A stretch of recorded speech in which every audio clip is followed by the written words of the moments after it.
I'll help you as much as you need with your stuff next.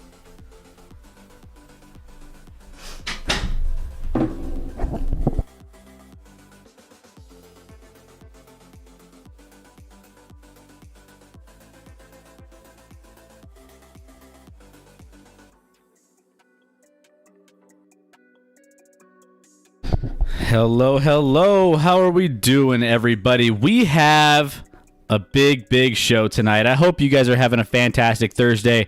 We don't say that very often, Scotty. We don't say have a fantastic Thursday very often. So, hey, we're here. I don't even know how to say it. I'm surprised you got it right. I would have blown it. We are covering the NBA draft for each and every one of you guys tonight, and we are going to be covering pick by pick as they occur on this stream. So we are going to make sure, one, we did our mock draft last night, and we were pretty on point with everything we had going on with our picks. We were pretty spot on with what we both agreed on, and we already have our first pick in. So it's already in. We are Shock the world. Shocking the world, and that is Cade Cunningham. We got on just in time to see this Cade Cunningham pick. So let's go ahead. Let's talk about Cade Cunningham here and get him. Let's talk about what he can bring to the Detroit Pistons. This was not a surprise pick. This is a pick that was expected for a long time. So Cade Cunningham, number 1 to the Detroit Pistons, everybody. Yeah. Am I frozen, by the way? No, you're good to go. All right. Just on my screen. No big deal. This one's not a surprise, right? I saw, of course, our boy Kendrick Perkins, who always loves the hot takes. I don't know if you saw this today. He came out and said that Cade Cunningham is the best guard prospect to come out and join the NBA since a one LeBron James, which I also question if LeBron James is a guard. So I don't even know if that statement makes sense in and of itself. But Kendrick Perkins went out there and made that hot take. Here's a guy, played obviously 1 year at Oklahoma State, as you're seeing some of these highlights now that I can see, so I can see that I'm not frozen anymore. You can look at it. So we actually went on, we went height, and instead of weight, we went on wingspan. I think in the NBA, rather than weight, your wingspan is pivotal, especially on the defensive end. You saw Milwaukee. Milwaukee loves to draft length, and they get length on defense, and that just helps enormous. Even if you're only 6'8", obviously you got a wingspan here of 7'1", so he's got long arms, can get his hands in there on defense, get a hand on the shot maybe, or at least get his hand up to affect the shot. So Cade Cunningham's kind of an all-around dude. Our player comp, maybe some of you young folk out here there hadn't seen this guy before when he played, but Grant Hill was an absolute stud. There's another player comp out there that I shied away from because I wouldn't want to put this on anybody, but if some of you have been paying attention, you've probably heard Luka as a comp out there for someone who's in today's game. I don't know if he certainly has a long way to go with his shot to be Luka. He's pretty good with his distance, but not consistent on that level at this point. He does everything. He's not just a scorer. He's a facilitator. He can set up other guys on offense. He's got a great feel for the game. Great, really good outside shot that'll only get better, I think. Can score off the dribble, off the bounce. His off-ball defense is really good. He's been able to get in the passing lanes and has good awareness off the ball on defense. I think he can make some leaps on the ball, but he has that athleticism and capability. Now, is he the number 1 athlete in this draft? No. But when you combine the athleticism, the skill, and the IQ, I think this pick makes a lot of sense. I think we all knew this is where it was headed, especially earlier today. There was reports that, Detroit was having a hard time looking between 3 guys with Cunningham and Jalen Green and Evan Mobley. But earlier today, it basically came out that this was going to be the pick. No surprise here. We kind of made in case you guys didn't see our show last night, we joined TikTok and we kind of made a couple TikToks in referencing the Detroit pick tonight. So if you haven't seen those or haven't joined our TikTok, check that out. We added 4 videos today that are just blowing up. We are TikTok kings right now. So I mean, only if you're not into TikTok, then you better get into it pretty quick. So we are blowing up on TikTok. Hey, if you want to be a part of this, let's go. Man, this is going to be a fun night, Scotty. We have a lot to cover here. Cade Cunningham obviously coming off the board. I don't know. From what I watched from Cade Cunningham, especially if you saw him in the tournament, I feel like I was kind of underwhelmed with what I saw from him in certain games. But, I mean, you look at some of these highlights, and, I mean, he has these flares of talent that you just can't really argue with here. And he is going to bring it for this team. I'm not saying he's going to be a bust, but I mean, I just really want to see him do it on the next level and see how he translates. Would you have picked someone else here? No, I wouldn't. Okay. I would have picked Cade Cunningham probably. I mean, it's hard because obviously, along with everyone out in the world that's a normal person and us, we didn't get to see Jalen Green in college. Likely to be the number 2 pick here with the Rockets. We'll see if that's official here in a moment. It is official. Pick is official. It is official. Pick is in, but they haven't announced it, have they? At least I have it on. I'm behind. You need to get working on that Xfinity Comcast internet over there. YouTube TV screws me over again. I got Twitter to break it for me though on my computer. So, all right. Anyway, back to Cade. Like I think. Well, I've seen some scouts that say he has the upside to be a top 5 player in the league, which I don't know that I'm ready to go there. I don't think he has quite the athleticism and body to be a top 5 player, even though I think he can be really, really good. The good news with him is I don't think he's going to be a bust. He may not be, elite of the elite, but he's going to be an all-star caliber player. I almost think that's like his floor. Like he's kind of shown out, and I watched a little bit more of him probably than you did in college with him at Oklahoma State, and me being a Kansas fan. He balled out in some games for sure, and that Oklahoma State team was okay and competitive, but he put them on the map and over the top.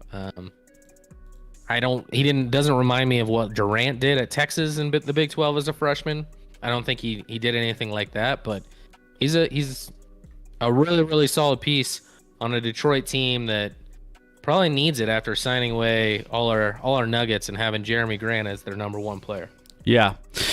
So we'll see how he I'm excited for him. Here's another pick though. I got the chime.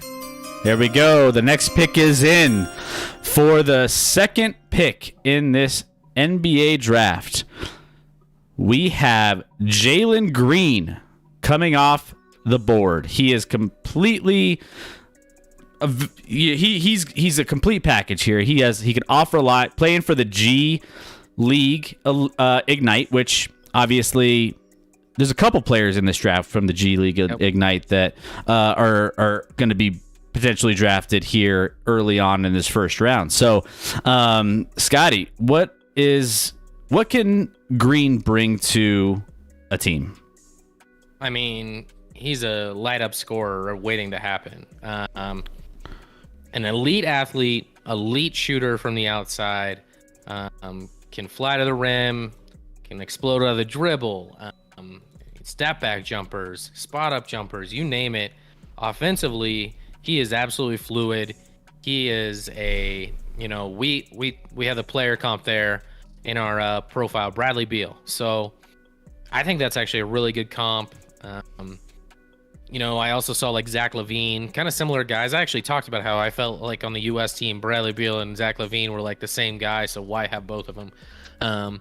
Super athletic, gonna be probably, this year in Houston, he's gonna get a lot of shots. It wouldn't surprise me if he put up 20 a game this year and competed. He said he wants to be Rookie of the Year. He said he wants to be the best player in this draft class. Saying all those right things. And we'll see what happens, but he as an 18-year-old. He basically shot 37% from three in the G League last year, which isn't terrible. 18 points per game. Did pretty well for a guy that, obviously is just playing a year out of high school there. So the question mark's going to be on defense. He has the athleticism though to become a good defender. I think he has to, understand how to be play within a system and maybe put a little more effort in on that side of the ball where maybe he hasn't had to in the past because he's just been more athletic and better than everyone he's playing, and that's not going to be necessarily the case at the next level. Yeah, no, I love his athleticism here. I mean, obviously it's a shooting league, so any guy you can get that can really shoot lights out, you want to be able to prioritize at any level. So, man, big board rank number 2, 6'5", 6'5", 6'8" wingspan. So, he's a very versatile athlete from what they're getting here, and right now the pick is in for Cleveland, so we will keep an eye on who ends up coming out here for this next pick. But we still have a couple guys that we think are going to potentially go in these next rounds. Evan Mobley is one of those that we saw potentially going here at number 3. So we're going to keep an eye to see if that ends up coming to fruition. So far, we're 2 for 2, Scotty. We're 2 for 2 on our picks from last night. We got to decide whether we haven't really talked about it. Do we want to spoil picks knowing what they are before people can see it on the TV? But at the same time, I'm on YouTube TV, so I'm behind the rest of the world on what they're seeing. I'll just put it this way. It's been heavily hinted that Cleveland might be interested in a 7-footer out of California. Just throwing that out there. Yeah, here it is. Evan Mobley is officially the pick. With the third pick in the NBA draft, the Cleveland Cavaliers select Evan Mobley out of USC. Evan Mobley. So he is the newest Cleveland Cavalier to give them a little bit of size. I think this is going to be a good pick for them. And I think he can offer a lot when it comes to being a very solid presence in the paint. Yeah, you look at our profile here, love talking about the player comps. Chris Bosh is the comp we came up with for him. Chris Bosh was the number 4 pick back in that famed... Actually, I'm sorry, was he the 3rd? No, Melo was 3. Bosh was 4 in that famed 2003 draft class that had LeBron, Melo, Bosh, and Wade in the top 5 with a certain Darko Milicic in between there. But Evan Mobley has the potential. He's not the, quite the shooter at this point that Bosh is, but that's okay. Bosh wasn't the shooter he was coming out of Georgia Tech in college after playing a year there. So he can kind of do it all. Like, he has elite pick and roll potential. Obviously 7 foot with a 7'4" wingspan, so he's got a lot of length to him. Probably needs to put on a little more muscle, a little more weight. He's pretty thin right now, but he has great touch, can shoot, pretty consistently from the outside, not to 3-point distance at this point, but certainly to, elbow and stuff like that and free throw line. Hit those shots. He can dribble pretty well, and has a great touch and feel and fluidity to his game. And obviously, everything about him screams that he has the potential to be a great defender on the interior. 7'4" wingspan is going to help a lot off the ball, being a shot blocker. Has the athleticism and length to just really affect things in the interior and cover guys on the outside and not be a liability maybe in the pick and roll game that we see so much with some of the bigs. So he's played 1 year at USC. I watched him dominate my Jayhawks in the second round of the tournament last year as they made a run and I believe to the Elite 8. Yeah. But yeah, what are your thoughts? Yeah, no, I think he's definitely a guy. I mean, he's definitely going to provide that presence. He could definitely get into the paint, as you can see on some of these highlights. Get into the paint, make some things happen. I feel like he's a little skinny. He does need to put on some muscle here to be able to compete at a high level in the NBA, but he's got all the tools to be able to thrive inside the paint from, everything that I've seen from him at USC. I mean, he's the one that kept them, rolling all season long. He's that catalyst. He's been able to make sure that they can get those easy buckets when they need them. He attacks the rim, and I think he's a great fit here for this third position. So, yeah. Yep. As we wait the Toronto Raptors and the number 4 pick on the draft, we got to bring up the monumental trade that happened in the league today. Russell Westbrook is on the move again, and it's official, I believe. He has officially been traded to the Los Angeles Lakers. Wow. Last I saw in that deal, going the other way is Kyle Kuzma, KCP, Kentavious Caldwell-Pope, along with Montrezl Harrell, and I believe that their first-round pick this year. I believe that's everything that's included in there. Kuzma, Harrell, Caldwell-Pope, and their first-round pick that I believe is the 22nd overall, pick in the draft tonight. So, interesting move. Obviously, I love this for Washington. And people are like, oh, when Beal's on the fence, what does this mean? I think Beal, they did that. Like, I've seen reports, they're doing this for Beal. This frees up cap space. This frees up them to, fill out that roster a little more. Listen, what has Russell won? Once again, listen, I don't like the Lakers. I'm not a LeBron guy. If you've seen our stuff, you know this. And I'm also not a Russell guy. And everywhere Russell goes, I'm like, I don't see the fit there. Yeah. It's always not a fit. They were in talks to get Buddy Hield. And not having as many pieces move on. You're getting a younger player. You're getting a better shooter, which I think is a better fit when you have an Anthony Davis and especially a LeBron James, and just a cheaper asset, not as expensive as Russell Westbrook. So, Russell Westbrook, LeBron James, and Anthony Davis very well could win an NBA championship. I just wouldn't have gone that route if I were the Lakers. P. Nix in the chat, I hope it's a terrible fit. I mean, here's the thing. I don't know how terrible a fit it is with LeBron, because LeBron can obviously, I don't know, he can, and we have a pick in here. We'll touch more on this pick, or much on the Lakers again here, but the pick is in. Selection is being made. Number 4. Scotty Barnes is the number 4 pick. So with the 4th pick in the NBA draft, Florida State forward Scotty Barnes is going to Toronto. That's a little bit of a surprise pick.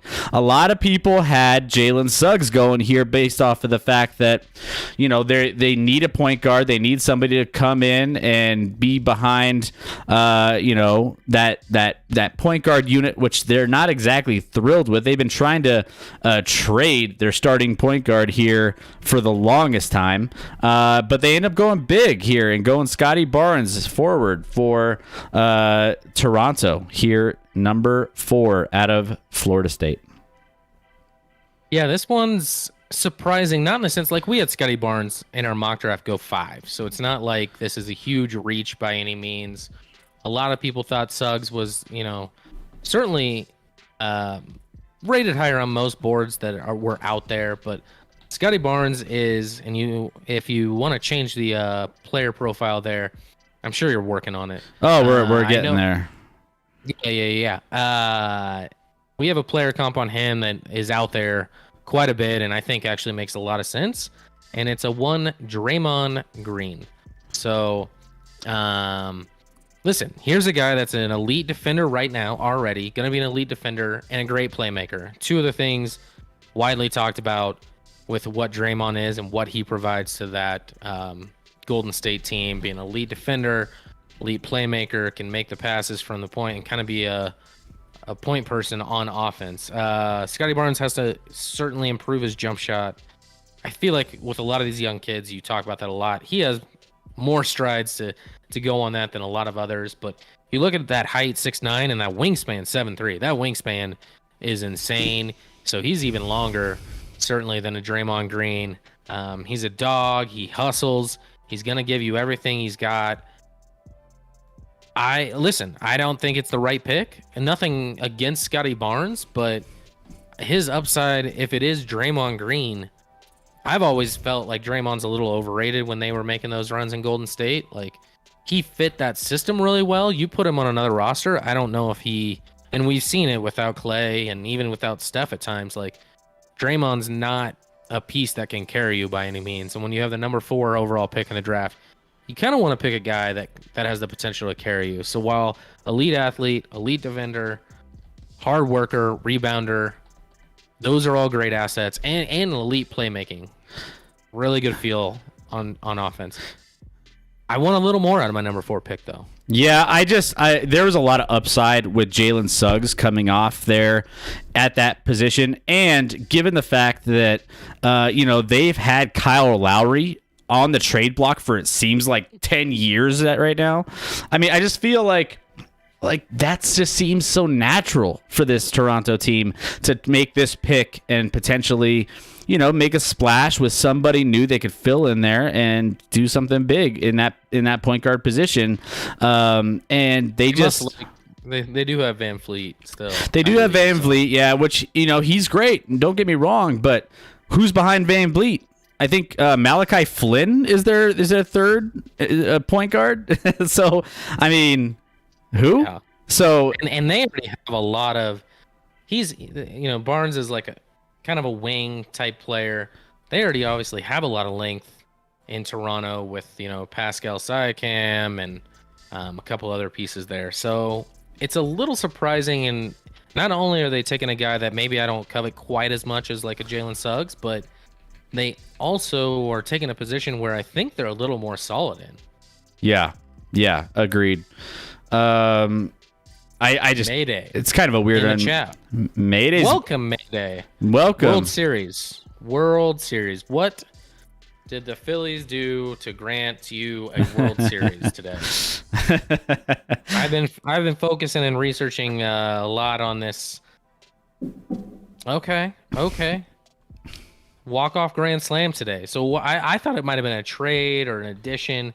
They just walked it off with a grand slam, which is super exciting, but I want to slow the roll on. It was a nice win against the Nats in a game. We'll have to dive in because there was a huge trade in Major League Baseball today. A couple moves, but one. Max Scherzer on the move too. Scherzer, yep. Yeah. But I want to dive into that at some point. I want to go back to that Lakers trade though. Like, it's going to be interesting. A very ball dominant, so that a ball dominant guard like Westbrook going to the Lakers.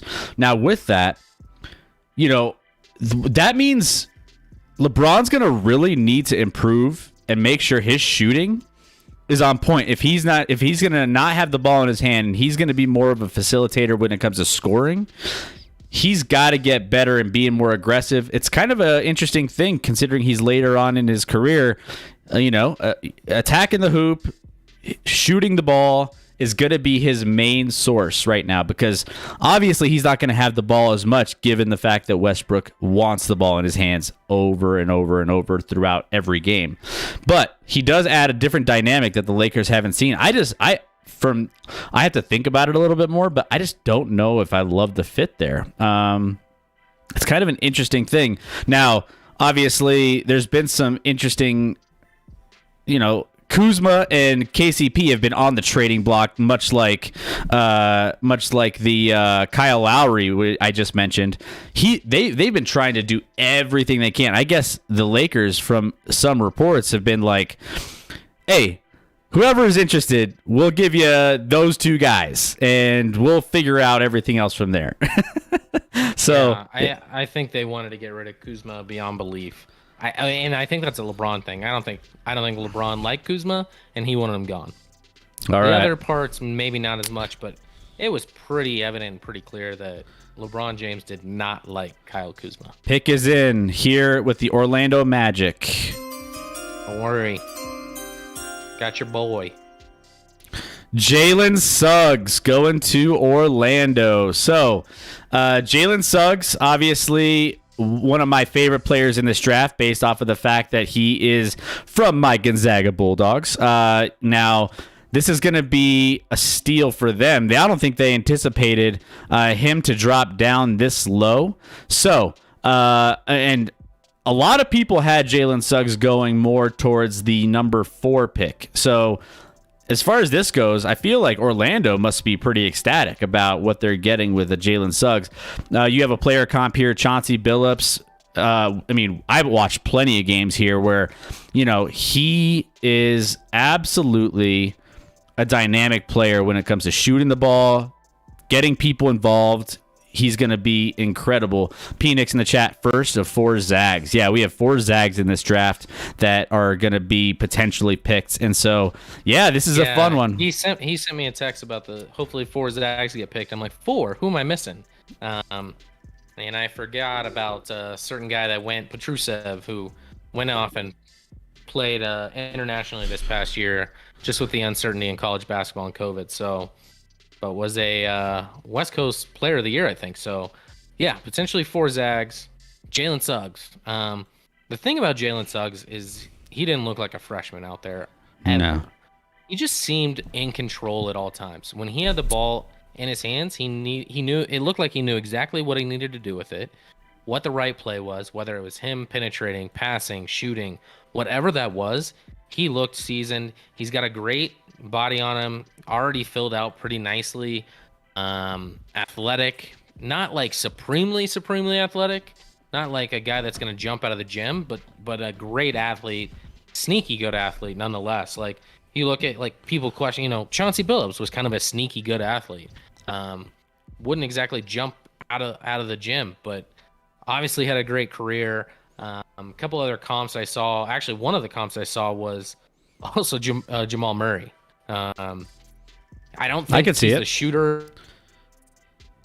I don't think he's the shooter coming out of college that Jamal was after 1 year at Kentucky, but I think he has other facets of the game coming in here that are superior to what Jamal Murray was coming out with the Nuggets. So outside of shooting, I definitely see him modeling Jamal now. Jamal had to work at becoming that distributor, that ball handler, that guy with that, you play in a pick and roll game and trust to do the right thing. He had to develop that in the league, where I think Jalen already has that.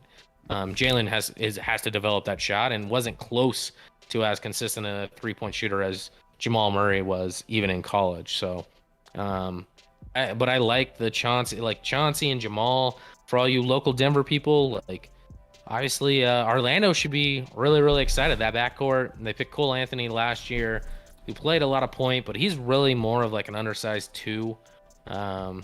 Obviously, they have Gary Harris. They also traded with the Nuggets last year in that Aaron Gordon trade. They have RJ Hampton. So they have some young pieces in that backcourt. And RJ Hampton, Jalen Suggs backcourt could be down the road pretty filthy. I mean, obviously, they could and they have another pick coming up here, which I think they're going to get more size. They need more size because right now they're starting power forward and starting center. I mean, Wendell Carter Jr. is their starting center. James Enos the third is their. They got Mamba as well, so they got some size. Yeah, but they're not quality size. I feel like, what are you getting with Mo Bamba though? I feel like, he's played a little bit, but they haven't given him the keys to the Cadillac yet. I just think they need to get somebody else in here big.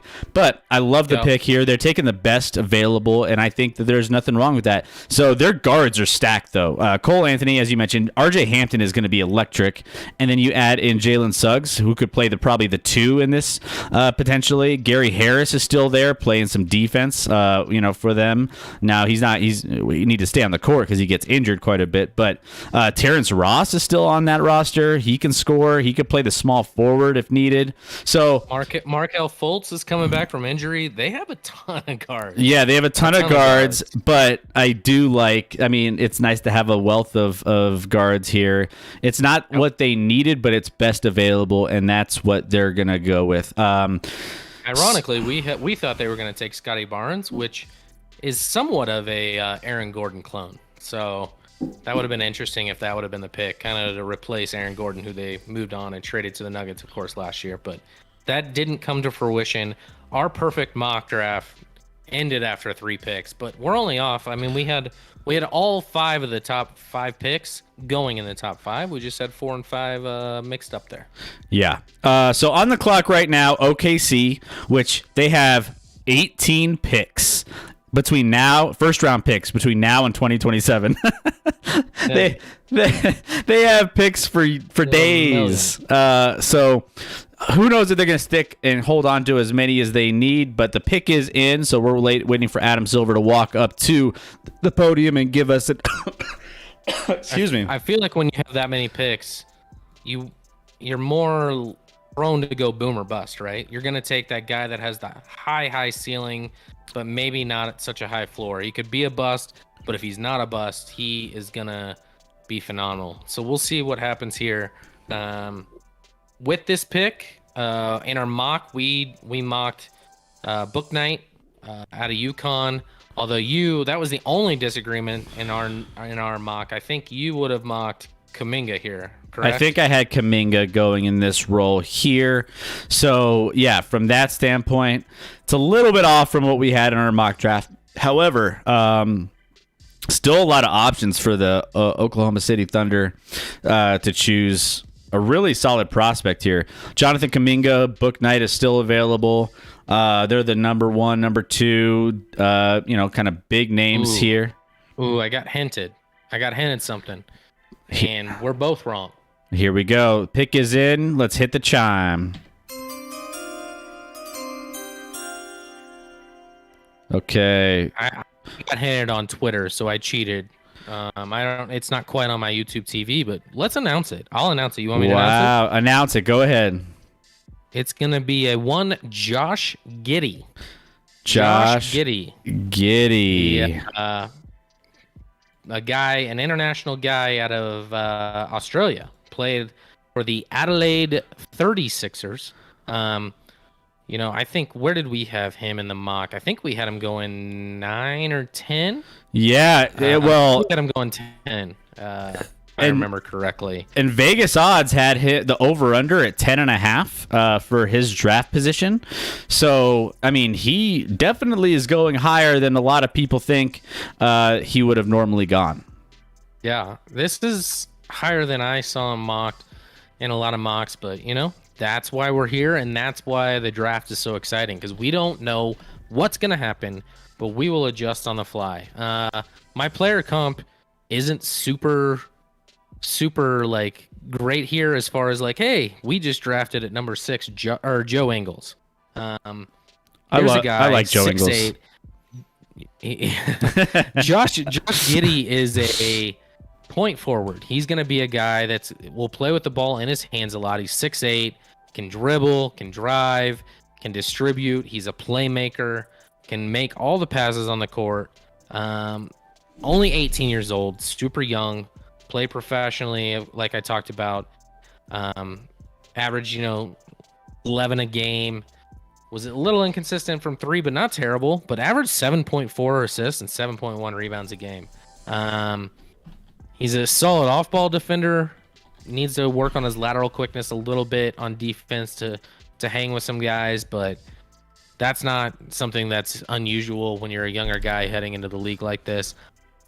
I know we had him going later, and he was our big board 8 going at 6 here. I don't hate this pick. I think this is somewhat of a piece that's a little bit boom or bust, like I just talked about.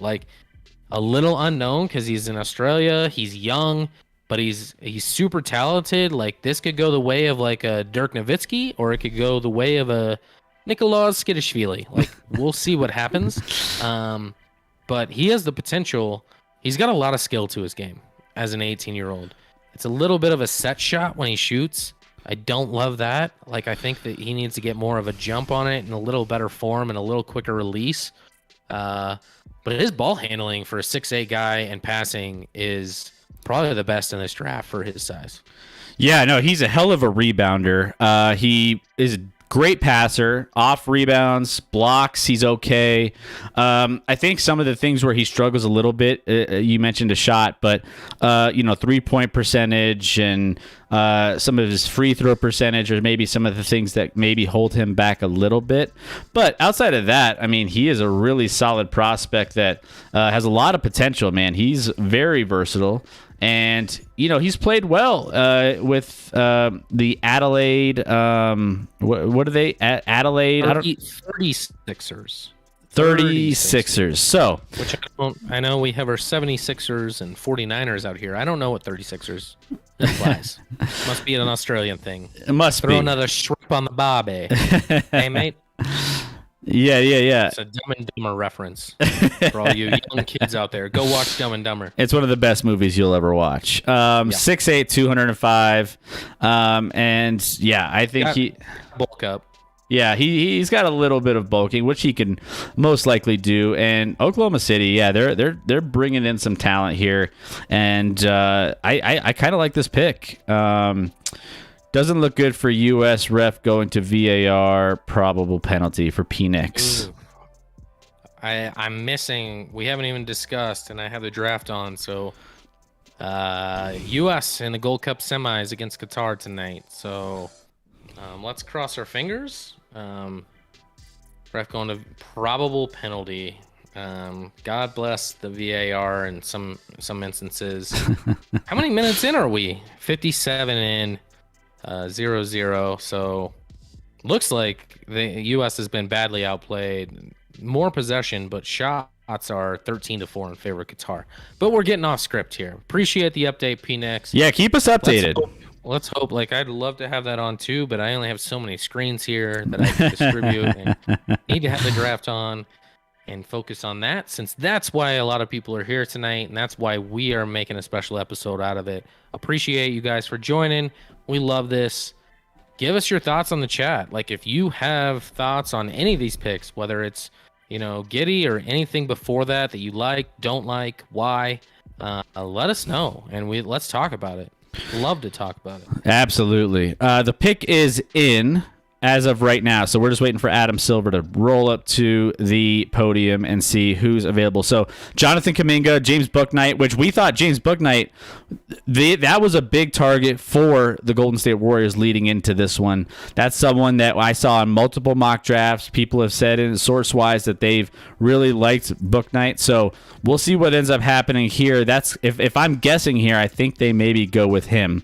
However, this draft has been very unpredictable so far. We thought we knew what was going on, and all of a sudden you got Giddy going up here in the top 10, mid top 10.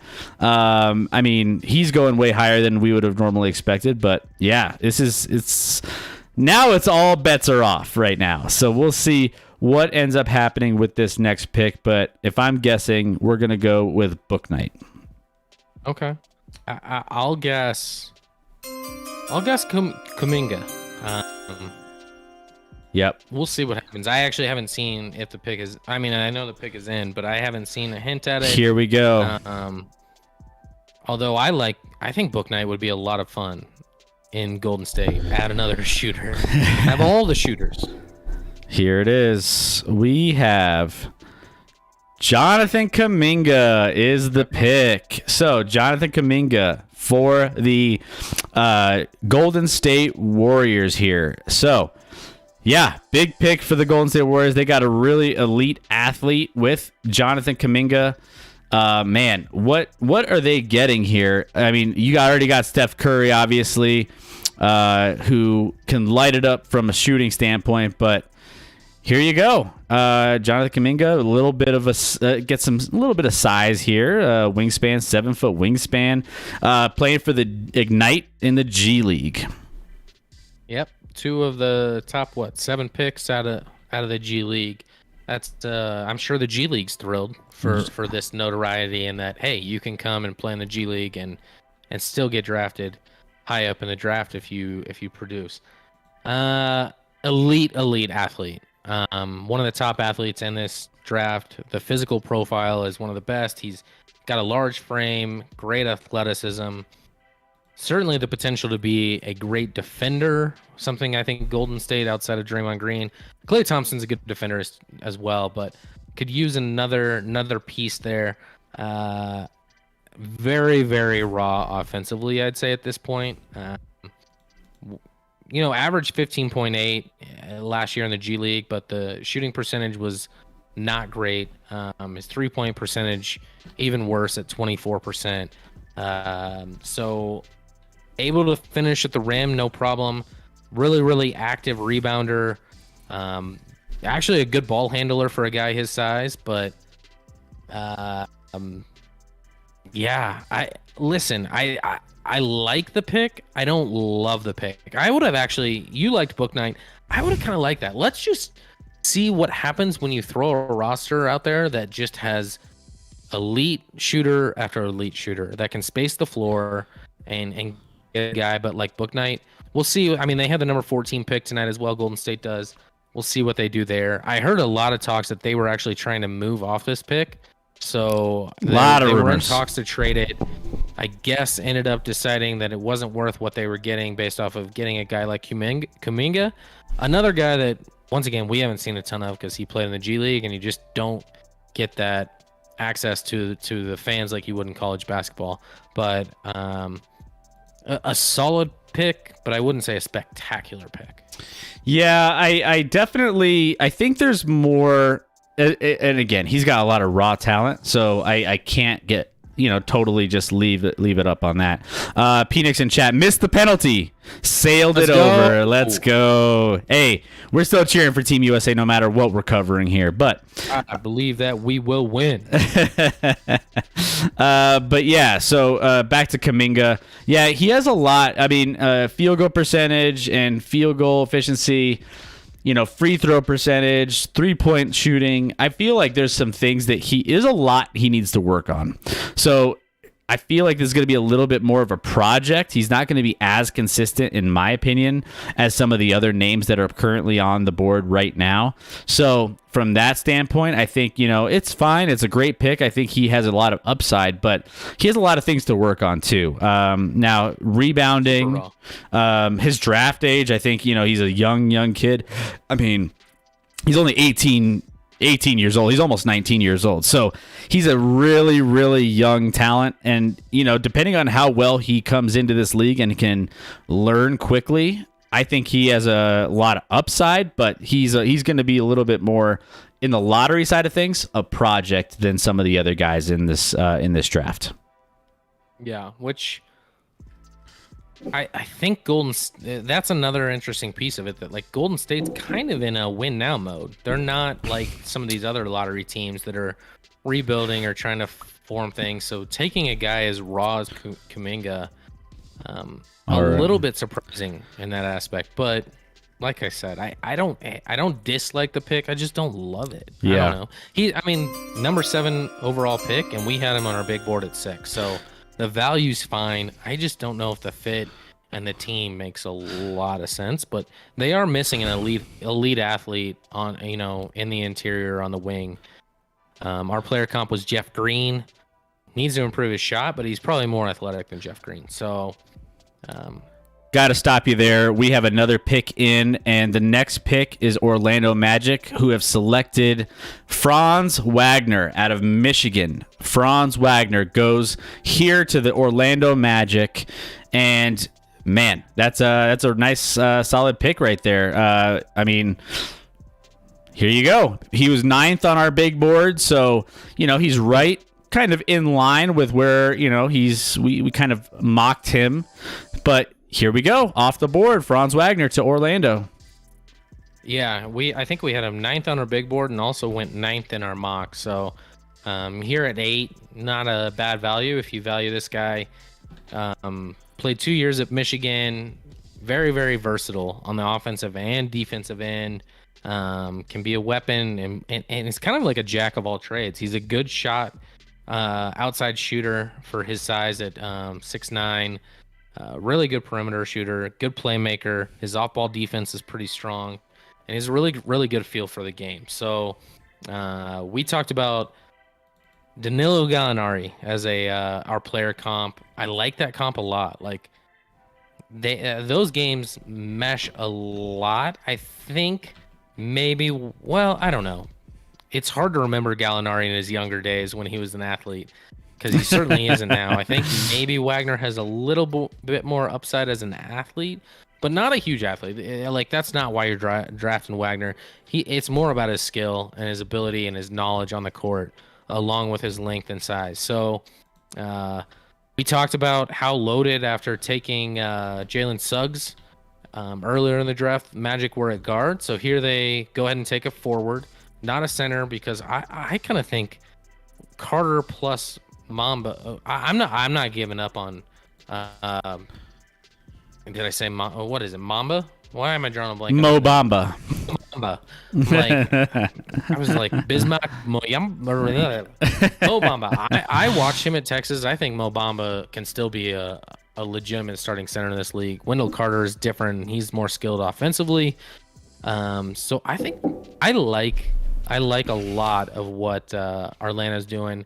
Here they get a guy that's probably more skilled than a lot of pieces they have, but not quite the athlete. But I like where Orlando's roster, to me, is a very, very up and coming roster that has the potential to become pretty good down the road. Yeah. So Mayday in the chat repping the USA. Go USA.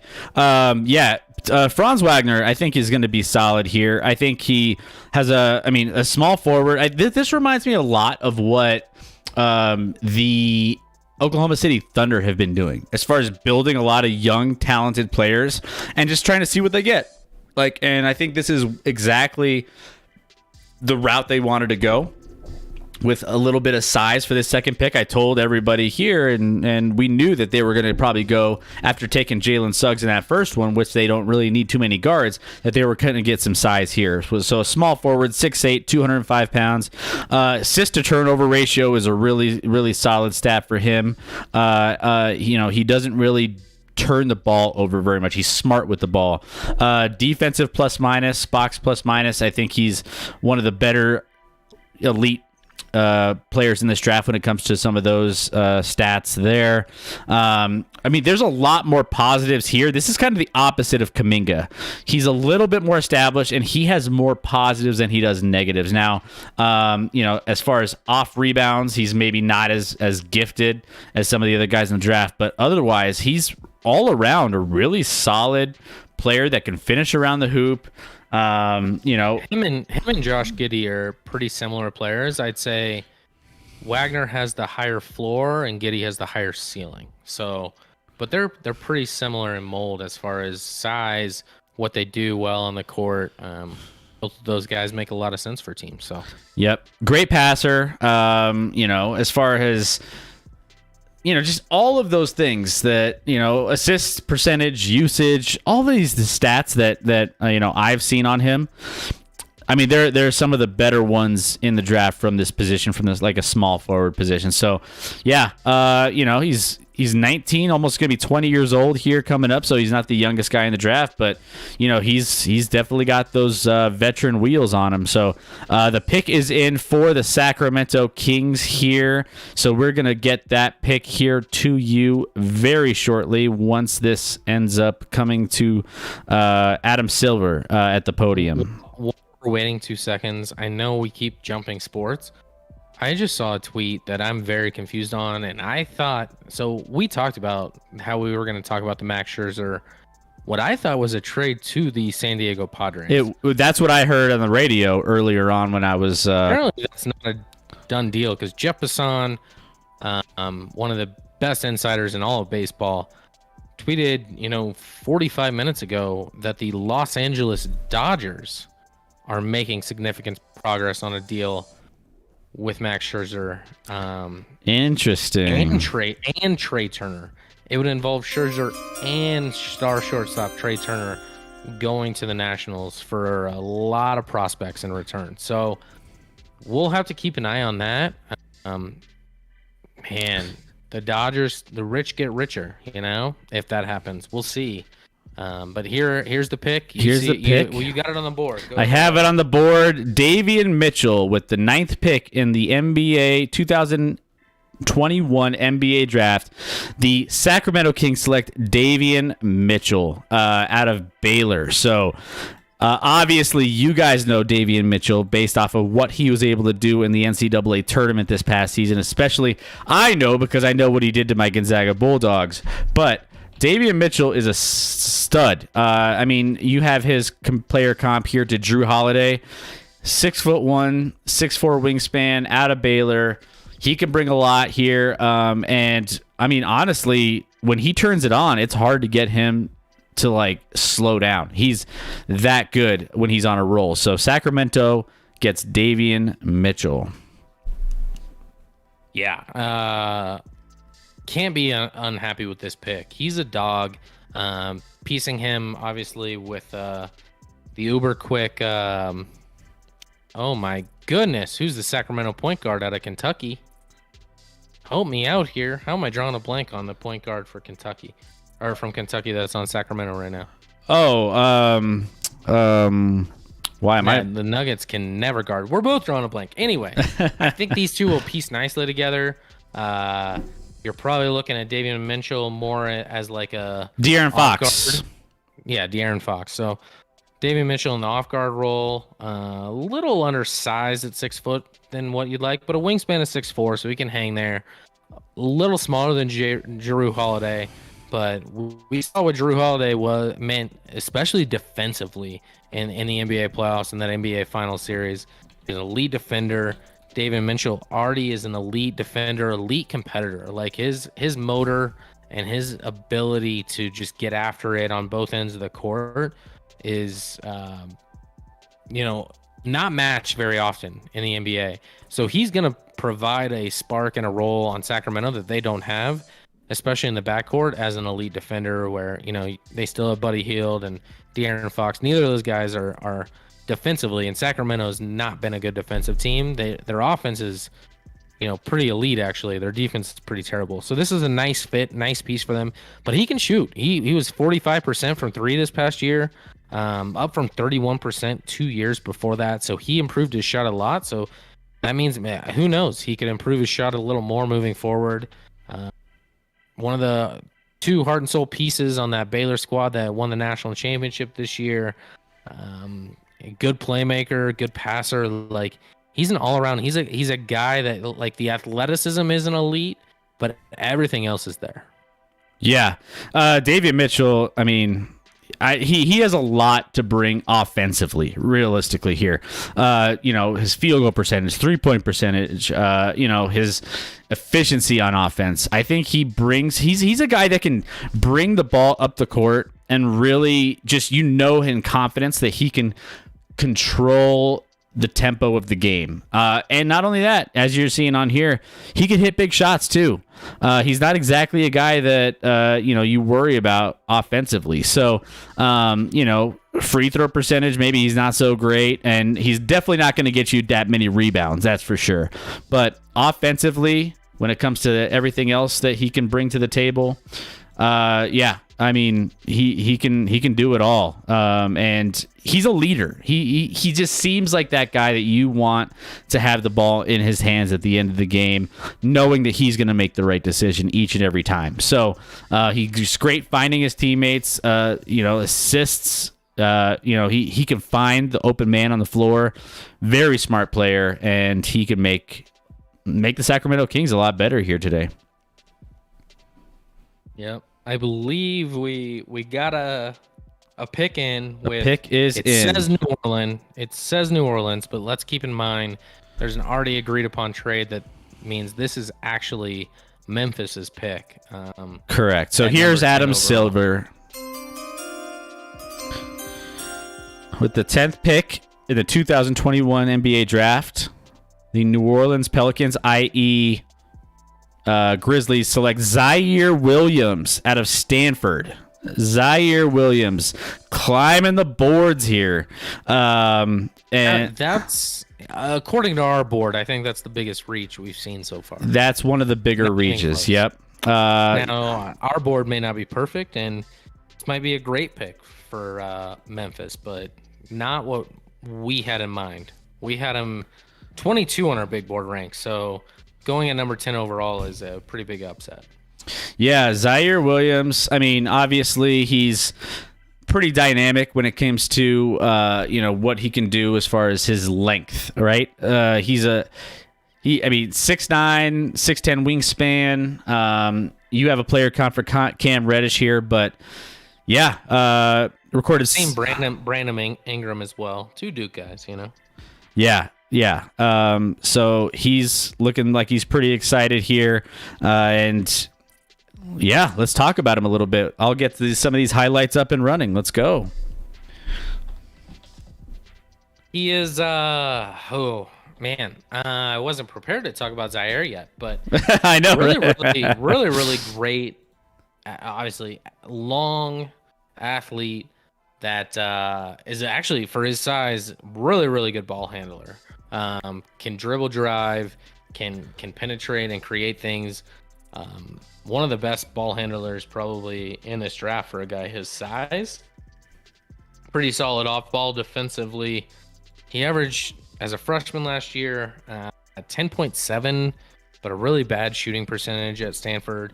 He was 29% from three, so a lot of work to be done there. We're watching these clips of him hitting threes.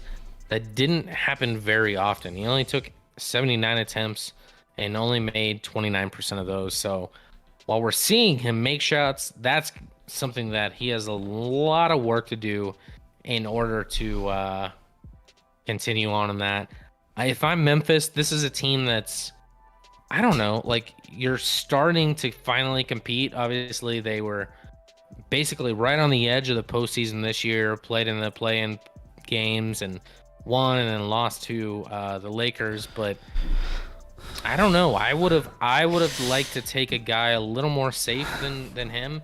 This guy has upside, but there's a lot that needs to go well for him to achieve the upside of them taking him at 10. Now, like they basically traded and moved up in this draft. Ironically, from I think where were they at? Like 16 or 17? Yep. I feel like they could have got Zaire Williams at 17, 16. Oh, most likely. I could be wrong, but I mean, he was our 22nd ranked on our big board here. And, obviously you still have James Bouknight, who has kind of dropped in this draft a little bit. Keon Johnson, Moses Moody. You got Segun, the center out of Besiktas. You got Corey Kispert, Jalen Johnson, Kai Jones. I can keep going. There's still 4 or 5 more players ahead of him that we had on our list. So it was a little bit of a reach, in my opinion, here to go with somebody like Zaire Johnson. I mean, I don't think this is kind of a head scratcher for me. There's just a lot of other talent ahead of him, in my opinion. But yeah, I think we agree. This is our least favorite pick so far in the first round. I mean, box, plus minus, not great. When it comes to player efficiency rating, not great. Field goal percentage, not great. Turnovers, he's prone to turning over the ball. As far as offensive rebounds, not great on the offensive boards. I mean, he's got a decent, he can move the ball around. He can make a shot here and there.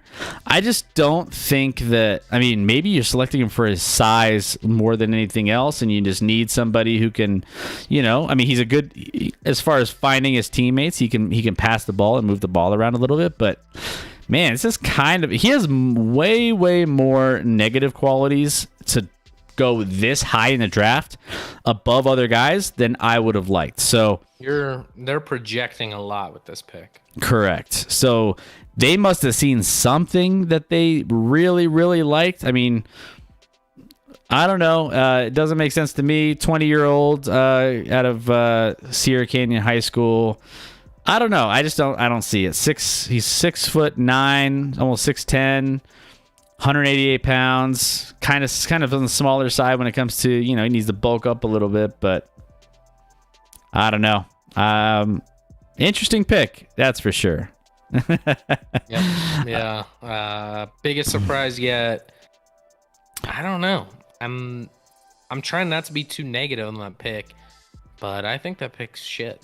If I'm being honest, I think it's garbage. You won't hear that on ESPN draft coverage. I'll tell you that. When you trade up and make a trade before the draft and to move up to this spot, and then you take a guy that might have been there, that's 6 or 7 picks. I forget where they were at. I'll have to look. 6 or 7 picks later. Oof. I don't know. And I didn't even love him at that high. I mean, we had him big board ranked 22. Yep. Cam Reddish is who we haven't come to. Atlanta's been rumored to already be trying everything they can to trade Cam Reddish leading up to this draft. So And Cam Reddish was a far more skilled player coming out of the league and a more talented pick, at least on paper, skill wise, than Zaire is. So this one's a head scratcher for me. Yeah, still have James Bouknight on the boards from UConn, Keon Johnson out of Tennessee, Moses Moody out of Arkansas. So the pick is in for the Hornets. Now, they obviously have LaMelo Ball, who is one of the better draft picks to come out of the NBA draft here in recent years. I mean, he's got a lot of skill, and it's really exciting to see what he can do on the court. But we'll see what they can pair with him here on this pick. Do you have an idea of where you think the New Orleans Hornets are going? I can't remember what we had on our big board. I think there was one player that Michael Jordan really, really liked. And we had going here Kai Jones. I don't think that's the pick now. No. Bouknight's still on the board. It's got to be Bouknight.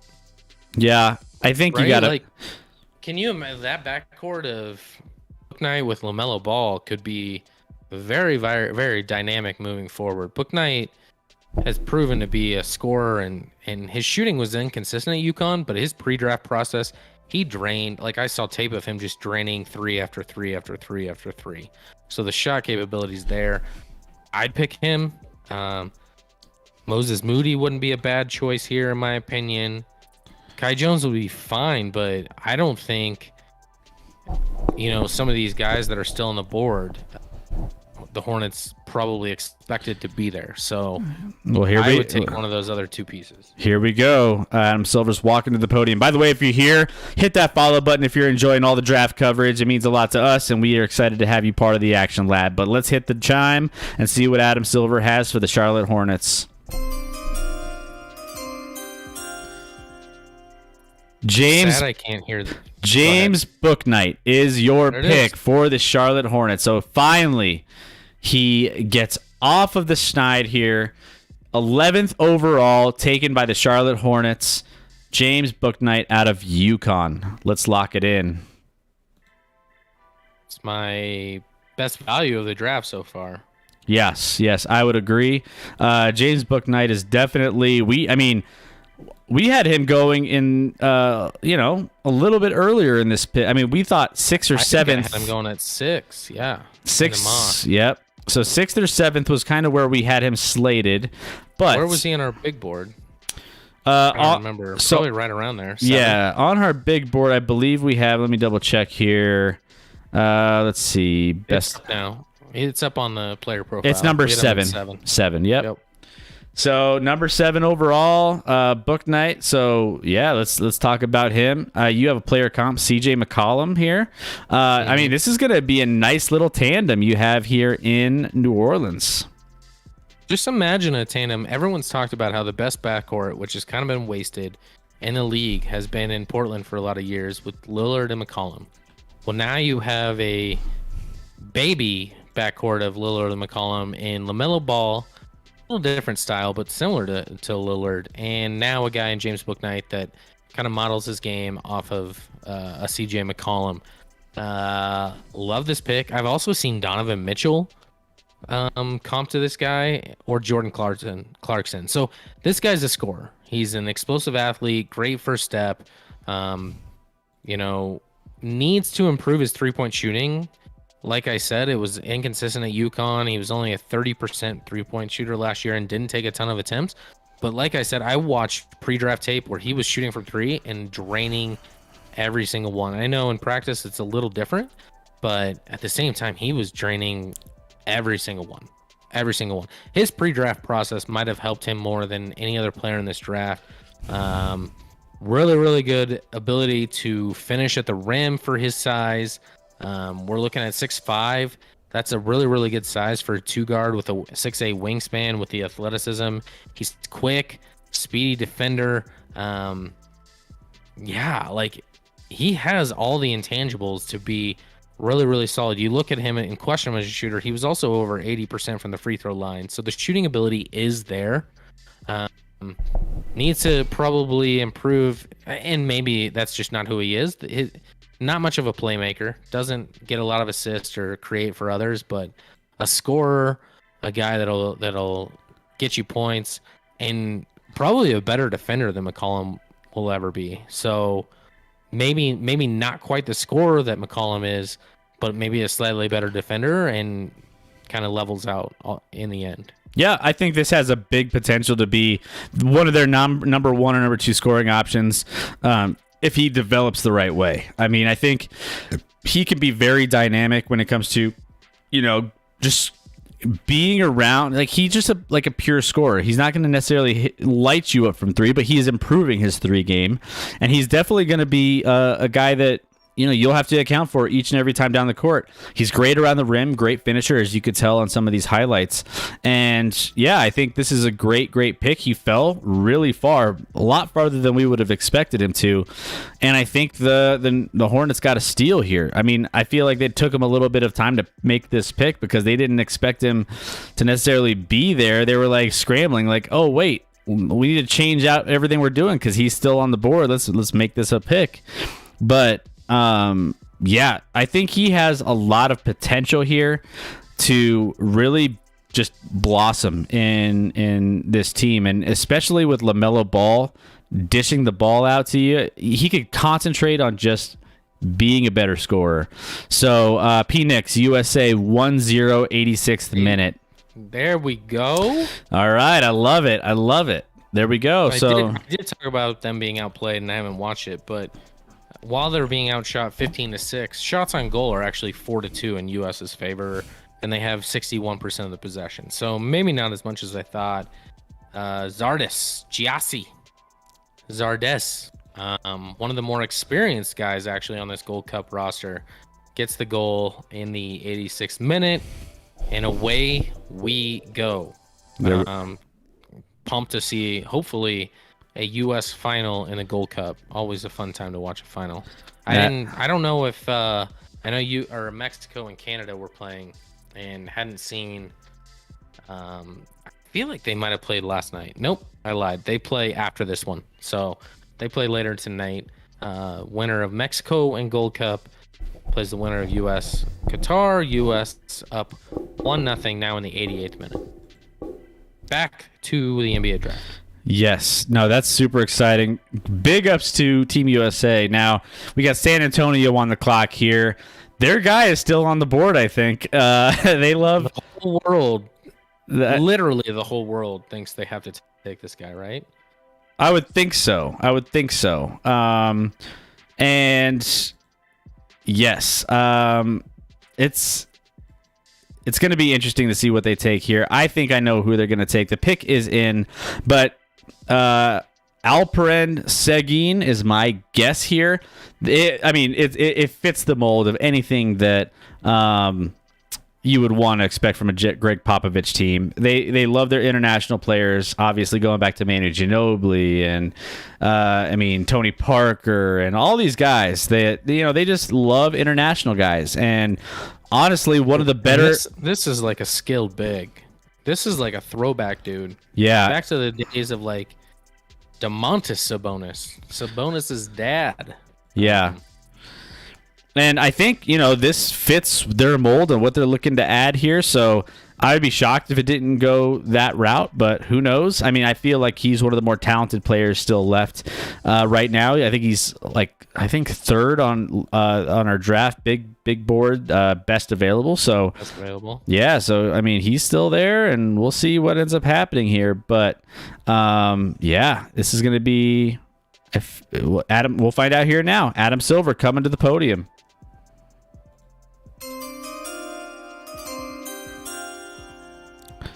All right, walking up now, Adam Silver. Let's see. I never know when you're playing the music. Did you already play it? I already did. We already got it. Okay. All right. A surprise! The San Antonio Spurs select Joshua Primo, guard, out of Alabama. Man. Is it because Greg Popovich is out of the country? They're just like, trying to make it so that it's a little bit more of a guess. I certainly didn't see any mocks where with Primo even going in the top 20. What I did see, and we haven't discussed where the Nuggets were headed. Joshua Primo was by far the most popular pick for the Nuggets at 28. We're at what are we at right now? Number 12 pick. I actually liked Joshua Primo a lot for the Nuggets at 28 because it's a high. At 28, you got to go boom or bust, in my opinion. You don't play it safe there. And Primo is a guy that is boom or bust. Elite. So his trait is shooting. He's an elite shooter. Let me find his profile here. We have him comped. I comped him to a Chris LeVert. No shame there. Like, that's a nice piece to be comped to. Let me find him in my little stuff. A little down there. Trying to locate him. Number one trait by far is he might be, one of the best shooters in this draft. He only played a year. He's also, coincidentally, the youngest player in this draft. So, youngest player in the draft, one of the best shooters in the draft. Catch and release is quick, crazy range. He can also shoot off the bounce, so it's not just a catch and shoot guy. Defensively, he's active and has pretty solid fundamentals and plays really hard. Has to, figure out some of the finer things. But listen, I would have loved the Nuggets to take this pick at 28. At 12, it's pretty wild because you're projecting. But I honestly, this is so anti-Spurs that I kind of like it for the Spurs. This is like so anti what the Spurs are normally. They either go international or they go kind of, a traditionally safe player. This is a boom or bust player. But when you have a guy at his size, a 6'5" with a 6'9" wingspan that can shoot at his age of 18, he's still 18 years old, like he can, I don't think there's a wrong pick there. So while we have him 23rd on our big board, I don't hate this pick nearly as much as I hate the Zaire Williams pick. I like Primo a lot. I would have loved if the Nuggets took him, so I'm bummed in that sense. Maybe it's clear now that he wouldn't have ever been there for the Nuggets regardless if he's getting taken at 12, but surprising, but I don't hate it. I don't hate it at all, and I kind of like it for the Spurs. This is out of their personality, and I like it. He was part of that offense in Alabama that was just absolutely electric over the course of the entire year. They were one of the best scoring teams in college basketball, and he was a big reason why. At this point, it is a little bit of a reach, but it's like, obviously you don't think that, he's going to be there necessarily for any later rounds. You got to, take him when you have a chance. And, if you like him that much. Now, the San Antonio Spurs scouting department isn't exactly the worst scouting department. They know what they're looking for. There's a reason why the Spurs have been perennially like one of the better teams, even if they maybe don't have the big time headliner names, the big superstars.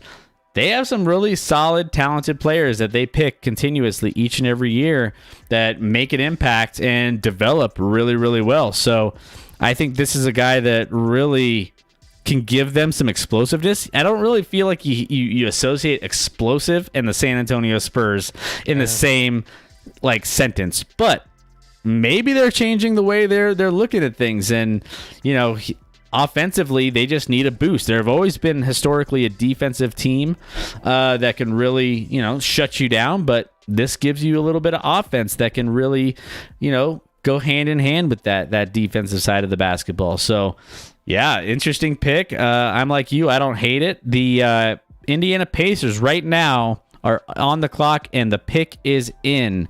So we will go here to Adam Silver shortly once he starts going to the podium, and we will get the Indiana Pacers pick coming up shortly. So yeah, interesting, man. This draft is not going the way we expected it to, and it never does, though, right? No, it never does. No, yeah, I feel based off of us picking the same, like synced up last night, I was like, all right, clearly the league's gonna feel that way too.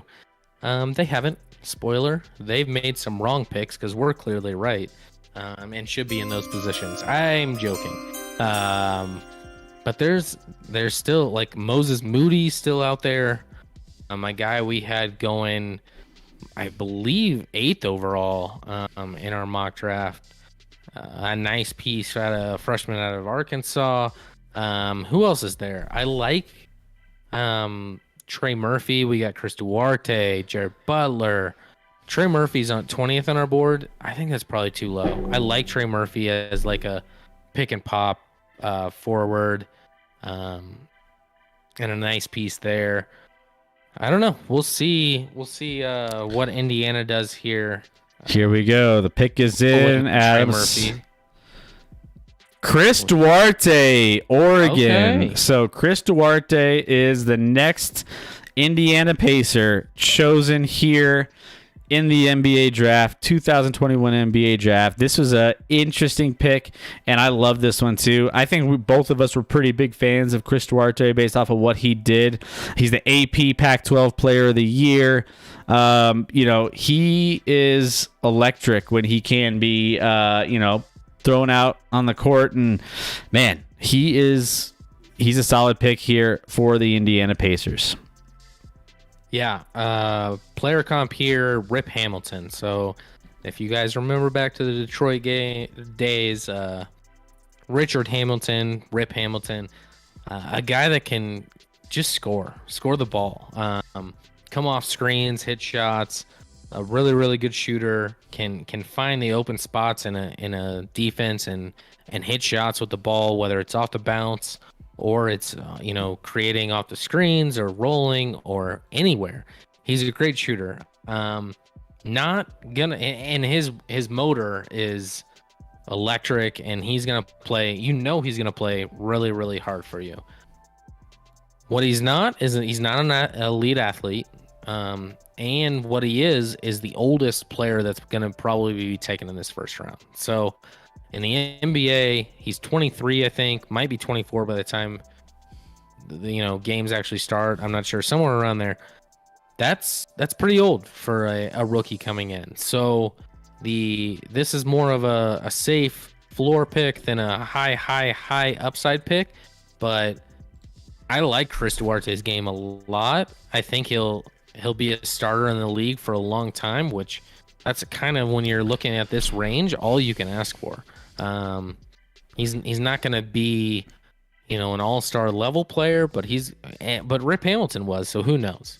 But a shooter, ability to score guy, and a guy that's going to work his ass off on the other end, but not an athlete and a little older.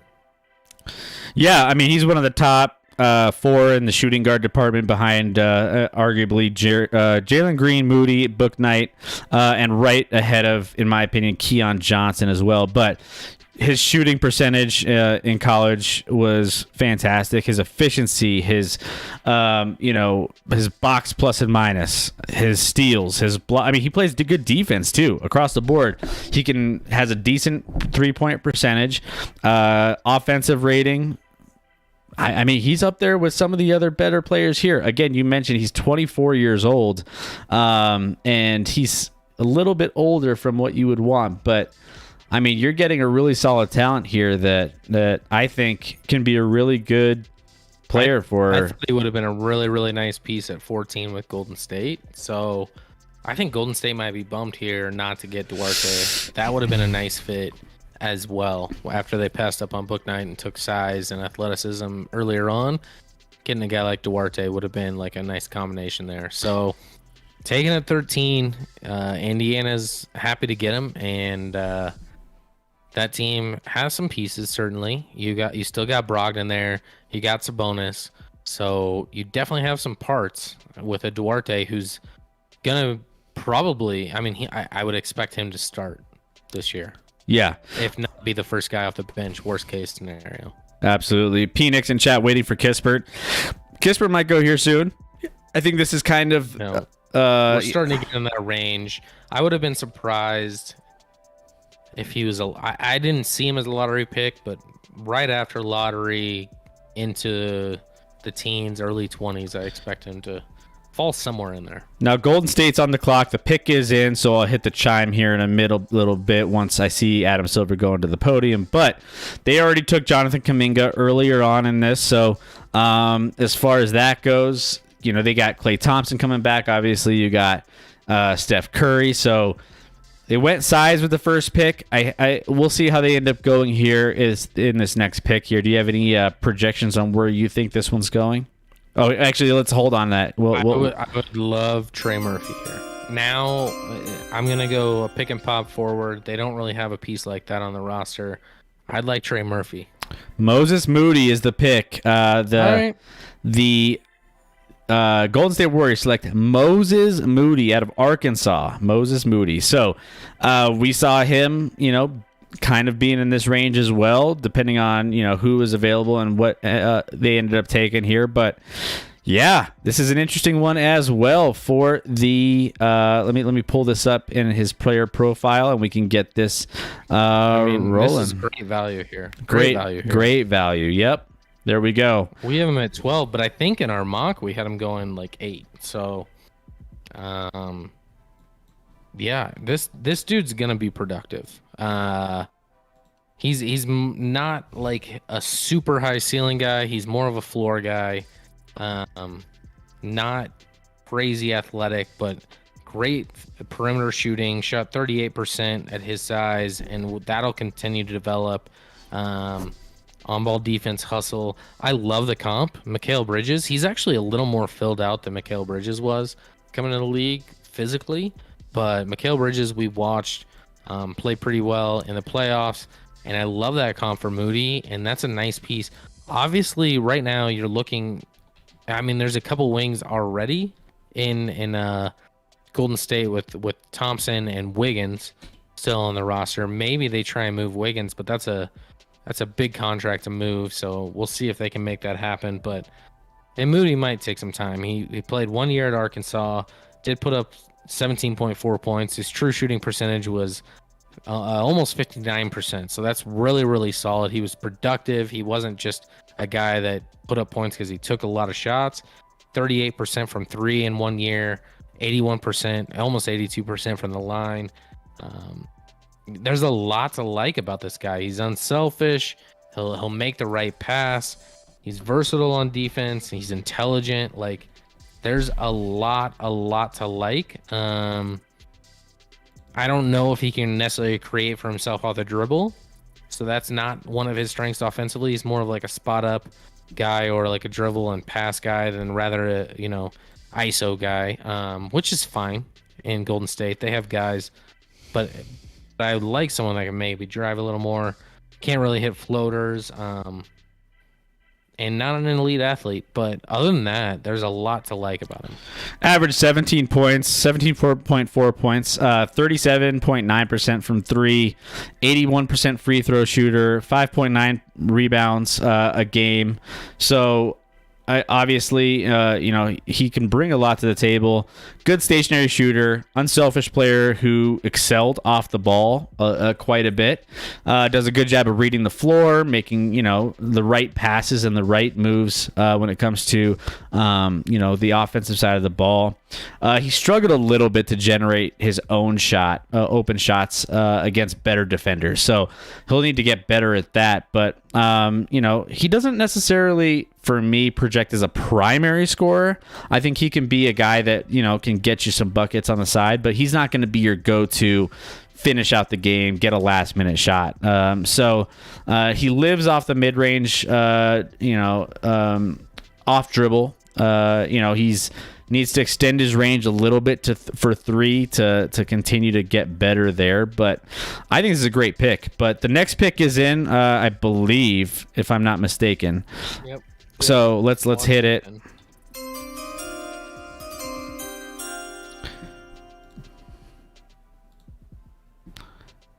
All right, and the Washington Wizards select. It looks like they it's could go a lot of different places here.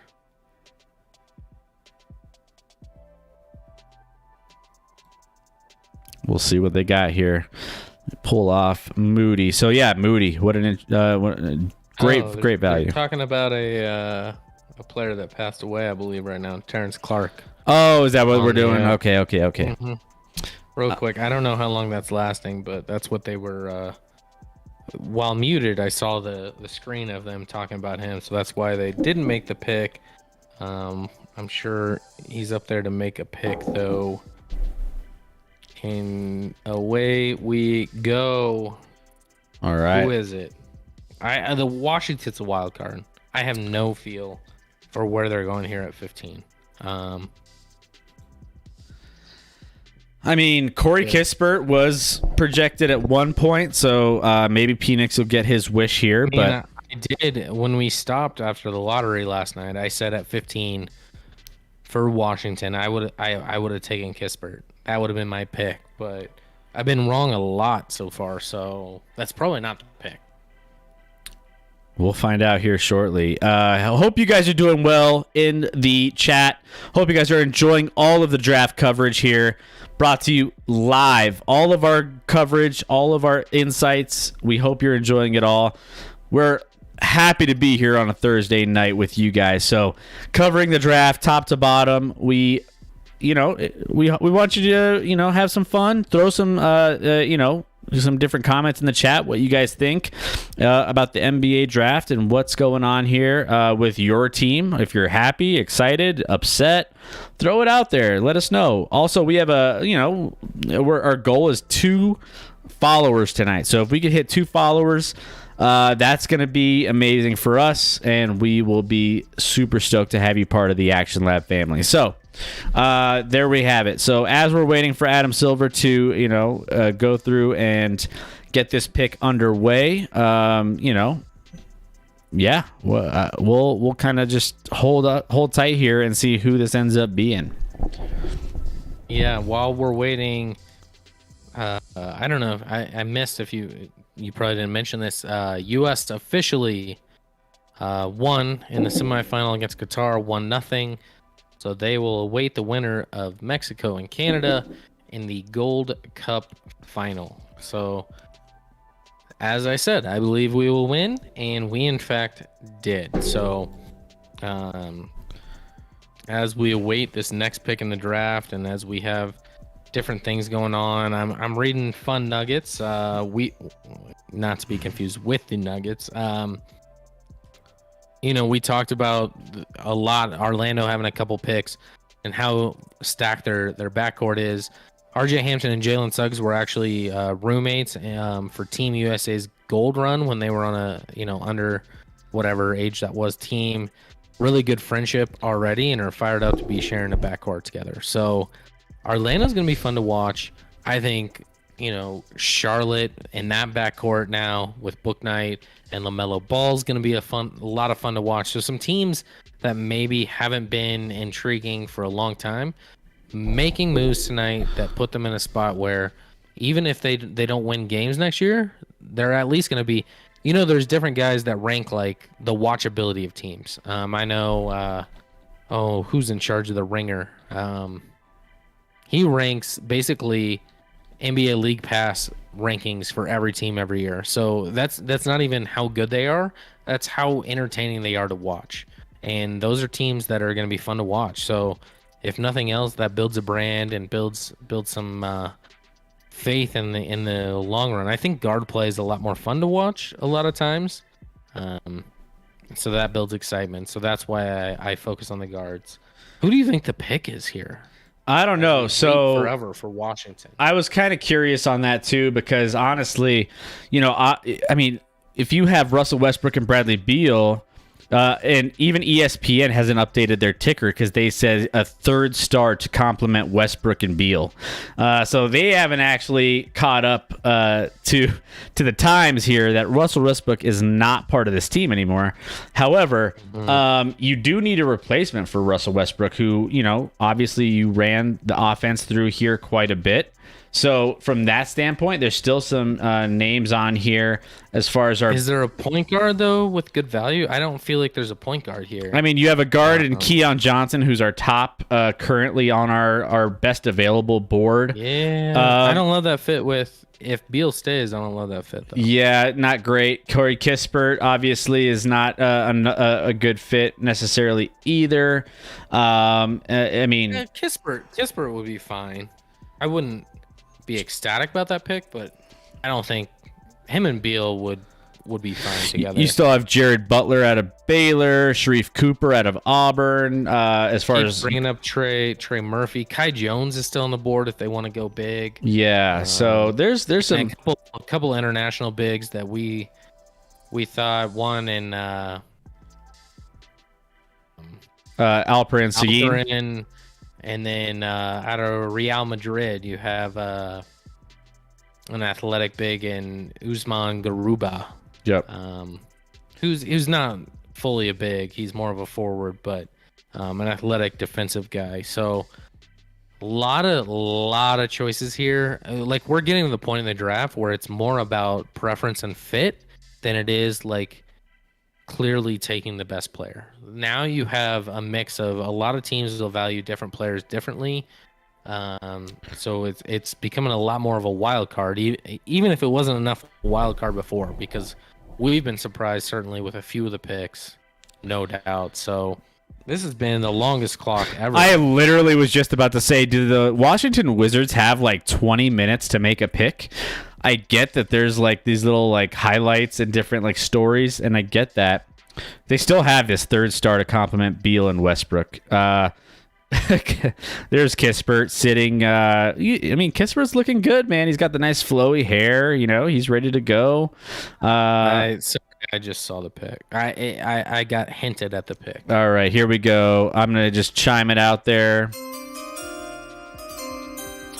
All right, here we go. Washington Wizards select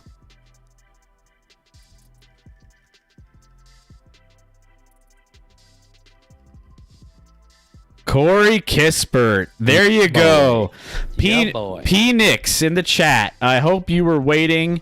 That's the number 2 Zag off the board. Corey Kispert. Man. Is his girlfriend taller than him, by the way? You're ahead. You have YouTube TV as well, right? I do. Why am I so? Oh, there she is. No, she's a little shorter, but she's cute. Good for him. Yeah. I was thinking the same thing. Good. He's doing no shame in that. He's doing well for himself. That's for sure. Corey Kispert. You can find her at Gonzaga because I've seen the Gonzaga girls. No. Don't let. I kid. You're lucky my wife's not listening in right now. My wife, in case you guys don't know, went to Gonzaga, which makes me a Gonzaga fan by connection, and I had a brother and best friend that went there, so we're connected to Gonzaga a lot. So quite a bit. So this is going to be the best draft for Gonzaga ever, I would assume. I'd have to look. I know when they made the national championship a couple years ago, that one was pretty good too. With Zach Collins and a couple other pieces, but this one has to be up there because they're probably getting 4 guys taken, and now we got the number 5 with Suggs, and now 15 here with Kispert. Yeah, go off. I'll let you lead this one. No, Corey Kispert, he can bring a lot, man. So when he's on point from 3.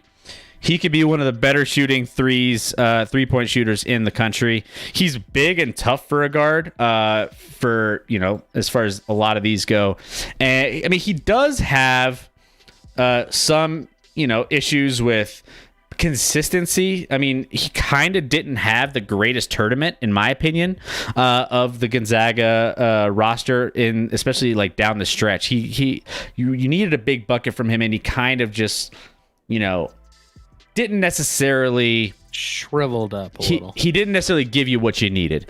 But over the course of the regular season, he was on point. So those flashes are definitely something that, I think can continue to get better and better as he develops. I don't know. I kind of, you have a player comp here, Joe Harris. I mean, I think, that's not far off. I mean, here's the thing. He's a pure scorer, in my opinion. I think he can really score from all over the place. Offensive efficiency, projected NBA 3-point percentage, box plus minus, free throw percentage. He's really good. He doesn't turn over the ball very often. So assist to turnover ratio, he doesn't turn over the ball very often either. I think across the board, offensively, you're getting a really solid player. Now, he's 22, a little older. He doesn't get a lot of rebounds. He's not very aggressive when it comes to getting boards. But as far as just pure scoring standpoint, I think, this is a great pick. I think they're losing some scoring when it came to Westbrook, and they're getting it back here with Corey Kispert. In a very, very different style. Different style, 100%. Opposite of Westbrook. 100%, yep. Elite shooter. One of the best shooters in the draft. One of the best shooters in college basketball last year. On a roster that was stacked, so maybe he got some really good looks, maybe better than some of the other guys, but hit those shots and hit them from anywhere on the court. So he was one of the, he's a potential 50, 40, 90 guy. And you talk about that's 50% from the field, 40% from three, 90% from the line. And there's nothing wrong with that in the NBA. If you can do those three things, getting that out of the number 15 pick would be phenomenal. I also like the Joe Harris comp. Joe Harris, everyone's like, is that great? Joe Harris is a great shooter, does a lot of things for the Brooklyn Nets. If we're talking minuses with Kispert, not going to get a lot off the bounce. And he's not an elite athlete by any means. Not the athleticism isn't going to scare anyone. And he's not going to do a lot off the bounce. Probably has to improve laterally once again on defense. Stay in front of guys that are more athletic than him and getting do whatever training you have to do to improve that, which I don't know what that entails because I'm large and slow. So yeah. But I mean, a guy that can shoot, like he has a trait that will play in today's NBA, no doubt, and that's shooting. So he kind of nothing wrong with that. He's very safe. Not a huge ceiling though, not a high ceiling, but that's okay when you're talking about a number 15 pick in the draft. You're not expecting a guy that's going to be usually like a centerpiece of your team. First team with 2 players drafted for school, I should say. Pick is in for this Oklahoma City, but also he reminds me of a little bit of a JJ Redick, slightly. Similar kind of style in my opinion. So that's another one here. The pick is in for Oklahoma City here, and they. It says there's a proposed trade on the screen. Well, it sounds like they're trading the pick. And if they're trading the pick, they're trading Alperen Sengun because he is the pick here at this juncture. So Alperen Sengun is grew up Turkish in the Black Sea. Obviously, you're seeing that on the ESPN highlight here. Turkish player, and he has a lot of great qualities here. So let me go ahead and we'll pull up his. He will not be a Thunder. No, Oklahoma City Thunder play. There was a trade. Houston moved up for 2 future first-round picks to the number 16 spot to take Alperen Sengun. Obviously, Houston has a lot of first-round picks moving forward after getting rid of Harden and some other pieces. So they have a lot of picks to move on. Apparently love the skill level and ability of an Alperen Sengun. Yeah, no, he is a dynamic player for sure. Proposed trade to Houston. Obviously, they wanted to get some size. They have some good size from their young Wood. Christian Wood is there. That he is blossoming over there. I mean, he's getting better and better as this goes on. But yeah, as far as this pick, yeah, I think they're getting a solid player here. Let me go ahead and I'll update our board with Sengun. And this was a trade. So Boston traded out of this, if I'm not mistaken. Nope. Or Oklahoma City. Oklahoma City. Yep. So they're getting a very, very skilled big here. A guy that is a bit of a throwback to earlier time. We did pick a current player, Nikola Vucevic. who's a skilled big. Obviously, was with Orlando for a long time before being traded to Chicago at the trade deadline this year. Nothing to sneeze at. He's made some All-Star appearances. So if he becomes that guy, that's no problem. This guy's skilled in the post, something you don't see a lot of post-up game, not nearly as much as you used to in the NBA. Here's a guy who can do that. Also a playmaker, so it's not like he's just a post guy. Like, one of the comparisons is to Dad Sabonis, the old Portland Trailblazers, who like was before his time with his ability to pass the ball from the big position and the skill level he had to shoot and score in the post. So questions with Alperen. He's 18 years old, so he's still young. Played at Real Madrid and played pretty well as far as scoring almost over 19 points per game. His footwork is good. Everything's good about his offensive skill. Not a guy that's going to stretch the floor just yet. He's not in that mold yet, but has the potential to get there if he improves his mechanics and consistency a little bit. Undersized a little bit for a center, and not a plus athlete by any means. He'll work hard and he'll rebound for you and be active off ball, but he's not super fluid. Yeah, he needs to get a little bit more of his mechanics in point. He's inconsistent with his footwork. His offhand might be, kind of affecting his shot slightly. Undersized is a true center, so it might be a challenge for him to battle the post against some of the bigger centers in the league. But yeah, I mean, overall, he sets strong screens. He finishes at a high level on rolls to the rim. Great hands when it comes to those pick and rolls.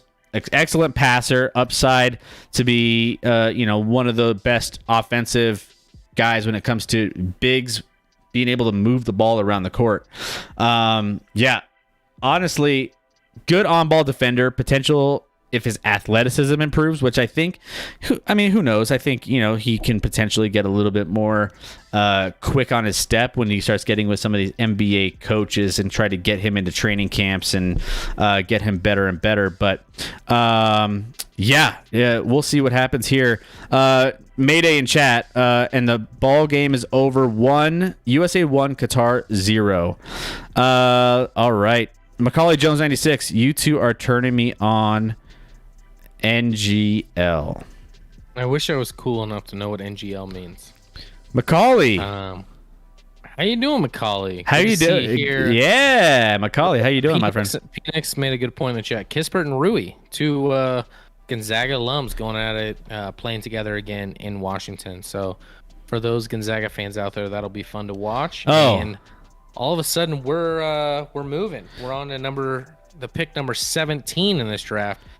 Says it's Memphis's pick. Let's keep in mind it is in fact not Memphis's pick, and it's going to be New Orleans' pick eventually. Just hasn't been able to be announced. So here's where we thought Memphis could have just stayed and take Zaire Williams where they did at 10, but we'll see who New Orleans has targeted at 17. I would imagine you want a floor spacer with Zion, someone like that can shoot and space the floor a little bit. Another athlete, perhaps, if that guy's there. If we're talking who that player is at this point, I also keep hyping Trey Murphy. I like Trey Murphy here all the time. I think he's a nice, when we're talking stretch the floor, he's not a guard, but he's a power forward that'll stretch the floor and pick and pop shooter, and good athlete and good shooter. Can be a strength on defense. I like Trey Murphy. Other people here, I'm trying to remember who's left. If they want just a pure scorer, there's a very, very polarizing player in Cam Thomas in this draft from LSU. Just an absolute scorer in his freshman year at LSU. Put up 23 points a game, but did that with a lot of shots and some inconsistencies, and is a minus defender. So some pluses and minuses there. If I continue on, who are some other pieces? By the way, go ahead. By the way, Mayday in chat translating for us. Not gonna lie, NGL. So we are. Not gonna lie. I'm so embarrassed that I didn't know that. We should have known that. See, Macaulay, thank you for being a part of the stream. Hit that follow button so you know exactly when we're going live, and we're gonna have some fun together. Join the Action Lab Rats here every Wednesday and Sunday. Every time we go live. Here we go. The pick is in. Trey Murphy is the pick. Trey Murphy, you called it. 3-and-D wing. I've been calling him a lot. There we go. Trey Murphy is the selection here. Let's get him queued up in our little player profile. So, yeah, you've been talking about him. Keep it rolling on Trey Murphy here. I mean, I've pretty much told the story. Elite shooter from distance, shot 43% at Virginia last year. Is a little older, 21, played 3 years at Virginia, but really, really good shooter with a really, really quick release. Reminds me a little bit of like in his outside shooting and size and length of like a Channing Frye. Probably a better defender already than Channing Frye was. Really, really good defensively, on ball, off ball. Not gonna do a ton outside of that. Doesn't really handle the ball. Doesn't do a ton of shooting off the dribble. More of a pick and pop guy, catch and shoot. And he'll need to probably bulk up a little bit. A little too skinny right now, but there's time to do that. And it could be like more of like when you want to play small, play center, and that's why he needs to bulk up a little bit to play small ball center, and be a little bit better rebounder than he was in his days at Virginia. But I like this guy. He's a fit in today's NBA, stretches the floor, athletic.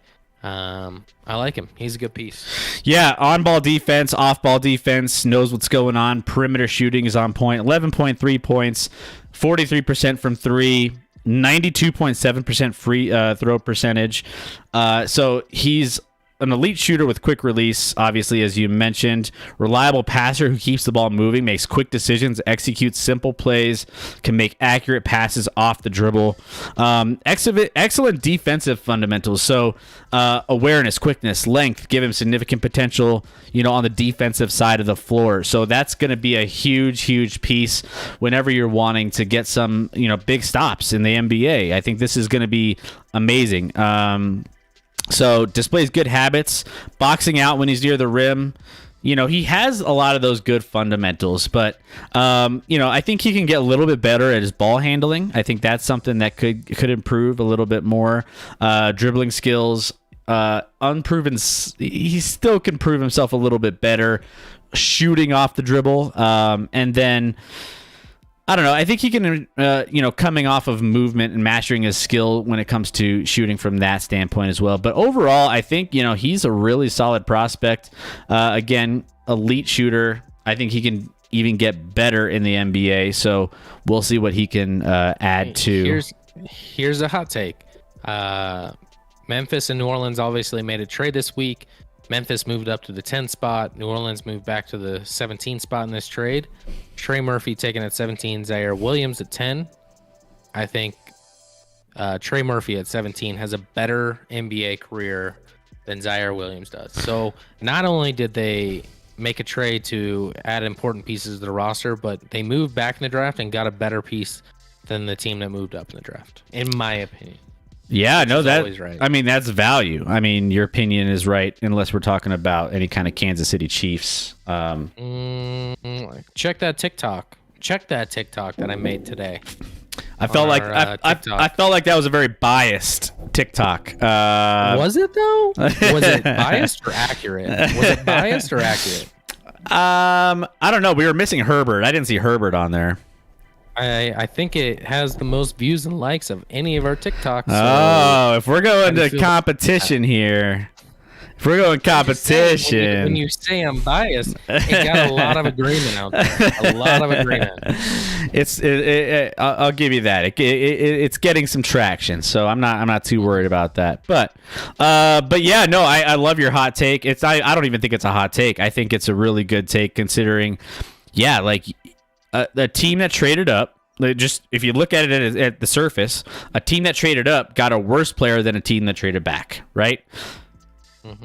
So, value wise, you got something a little bit more in return than you were expecting, and you got a player that was just like exactly what you needed. That's going to be longevity wise a better fit for your team and the NBA in general. So, yeah, I completely agree. Oklahoma City right now is on the clock.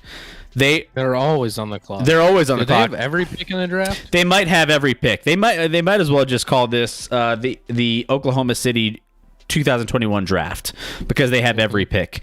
But the pick is in, so we're just waiting for Adam Silver. What do you expect here from Oklahoma City? Now they've kind of made some interesting. Right now they already have Josh Giddey. That was their first pick at 6 overall. They have Alperen Sengun. As of they don't have Alperen. That was the trade they made, and whatever. So that was their second pick. But what do you expect here? Oh, I don't know. I'd probably lean after you got like a point forward, maybe a guard, maybe someone with some shooting ability to stretch the field. Obviously, a court. They have Shai Gilgeous-Alexander, who's pretty much their only nice piece. It's a huge rebuild here. So as I talked about prior with OKC, I would go boom or bust. I would not take a safe pick. When you have as many picks as they have in all the drafts moving forward, I would take a guy that has super high ceiling almost all the time, because some of those guys are going to hit and you're going to get rewarded for it. And we're going to be talking about that at some point later. Who that pick is right now, I'm trying to remember pieces. Let me look through a few things. Guard wise, there's not a ton. Like Jared Butler's in the range, but I don't think that's not a high ceiling guy. I wouldn't take him. I don't even think Jaden Springer's a high ceiling guy.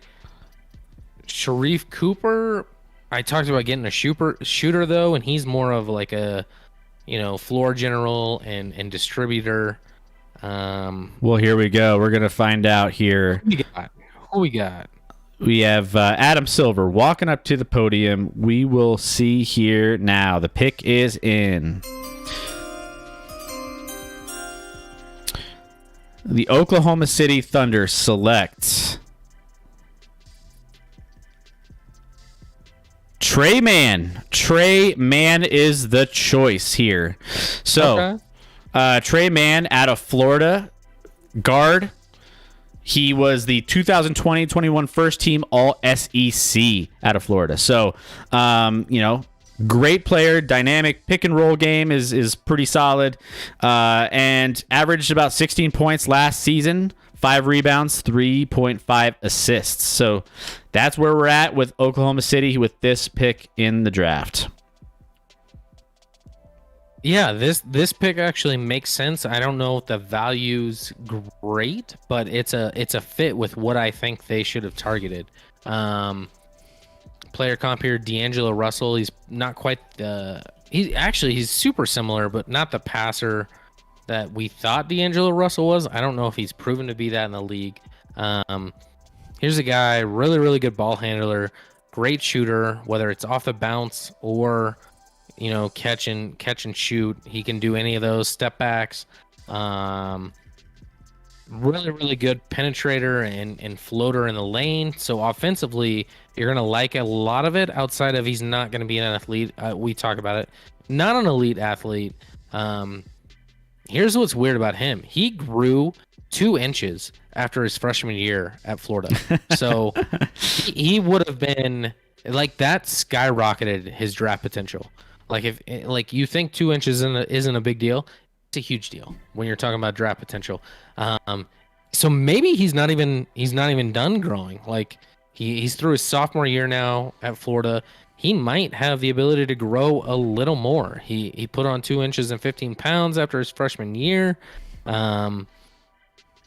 He's a little sloppy defensively, not great at closeouts. The effort isn't always there. His stance is a little lazy. so he's gonna need to prove himself on the defensive end.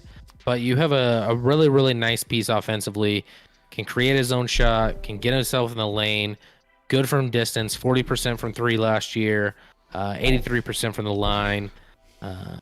Could be a little bit more of a playmaker and develop that, but not terrible at that, just not elite at it at this point. How come I can't grow 2 inches like right now? I would love to be 2 inches taller.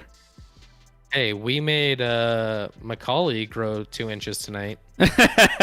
Whoa! Hi-yo! You're turning me on. There we go, Macaulay. See what Zing. you do to us. Night. Yeah, On Twitch, you know? we We're go. keeping it We not do PG. one Thursday stream, and it all goes out the window. We get crazy with it. Hey, that was good though. Somebody's growing tonight. Somebody's growing tonight. There we go. They're asleep, so we got to put that away. So here the big story with Trey Mann. Big time perimeter shooter, 16 points, 40.2% from 3-point range, 3.5 assists, 83% free throw shooter. He has that pillowy touch off of the floater when attacking the rim. Shifty ball handle. Pillowy touch. He's got that little soft touch. You know what I'm saying? That feathery, pillowy touch. You like how I described that? That's nice, huh? I mean, I like it. Naturally shifts speeds, uses deceleration to get into step backs and pull up, quick jump shots, on the spot. He needs to tighten up some of his handles slightly, but he's, a solid playmaker, understands how to score overall. But yeah, definitely needs to get some of his defense's side of the ball under control. I feel like his closeouts and some of his, off-ball defense isn't exactly the best around, but his game could blossom further if he keeps growing, especially height-wise. So this just got really went down a dark path here. But yeah, as far as this fit goes, Oklahoma City, man, you want to talk about a team that, I don't know if you remember the Bulls when they had like Kirk Heinrich and they had like all those young guys. All of a sudden it was like the baby Bulls. Why would I remember Kirk Heinrich with the Bulls? Oh, that's right. He's a Kansas your boy. That's why I brought it up. All those baby Bulls, like remember when the Bulls just had a bunch of young guys? They were just, that's kind of what this new version of Oklahoma City is. A little later on. Yeah, man. Ben Gordon, just electric, like he Oh, was man. a microwave. Ben Get hot Gordon. and just dominate. So And and he's like what was he? He was like a 6'2" yeah, no, he was pretty electric when, all of a sudden he would just explode, and then he would just that's all he would do. He would be like a flash in the pan for like one game or one half and just go crazy, and all of a sudden disappear the rest of like the week. They've had some microwave scorers because Jamal Crawford was there. Yep. At one point, like he's a microwave. Like, they've had some of those pieces. They don't have it right now, but New York Knicks right now are on the clock, and the pick is currently in, so we're just awaiting the letter envelope to be read at the podium here. New York Knicks are another interesting one. They are on the up and ups. They have obviously, Spike Lee is in the house. He's got his orange goofy hat with his orange zip-up hoodie. Oh, man, yeah. Spike. he was in our house. Like he was in the action lab right now. Maybe we could get him for an interview after this pick. But they're doing some good things, moving up. Now, last year they ended up getting a really big name out of or what was it? The dynamic dunker out of Dayton. This year, let's get the pick real quick though. Kai Jones goes to the New York Knicks. Kai Jones, forward out of Texas. Now, Obi Toppin was their, I alluded to that just now. Obi Toppin was their previous pick last year. And, very dynamic. But Kai Jones adds a little bit more depth on the front end of the court here, size down low. So let me go ahead. I'll get that player profile queued up. But this is a pick that, we thought would maybe go a little bit sooner in this draft, but they're getting good value here. New York Knicks are with Kai Jones. Yep. Player comp, I believe once you put that up, is going to be Christian Wood, who you actually brought up earlier. A nice piece in Houston that's kind of blossomed out in Houston after playing. He didn't play bad with Detroit. For whatever reason, they didn't value him like they should have. Here's a guy, plays above the rim, really, really good at running the floor, on-ball defense, shot blocking, athleticism, pick and roll game, but also a good shooter. Like he didn't take a ton of threes, but he was 40% from 3-point range. Didn't rebound the ball like he should have. For the athlete and hustler that he was, he averaged 5 rebounds a game. Probably could have done a little more with that, but he didn't also play a ton of minutes. He was mostly a guy that played within the paint. True shooting percentage of 64%. So that tells you he's getting a lot of dunks, a lot of things in the, easy looks in the interior. Pick and roll guy, finish at the rim. Very mobile defender, can play. If you want to switch on defense on the pick and roll at the top, he can do that for you. He's a nice, especially defensively, super raw offensively, but with an ability and a shot that can produce at a distance in the NBA if he continues to work at it. So pretty good value here. We had him at 16. He goes 19. I think in our mock draft, we had him even going earlier than that. I think if I'm going to check real quick, we had him actually going 11 in our mock draft. So good value here. Nice piece for the New York Knicks moving forward. I don't know if it's a perfect fit with the New York roster, but they do need more athleticism. So in that sense, it makes sense. Yeah, no, I think, they could always increase the size here. I think that's always a way to go when it comes to, ensuring your front court is stable. So, Kai. I don't mean to cut you off. I just saw something. It was a trade. So he is not a New York Knickerbocker. He is a Charlotte Hornet.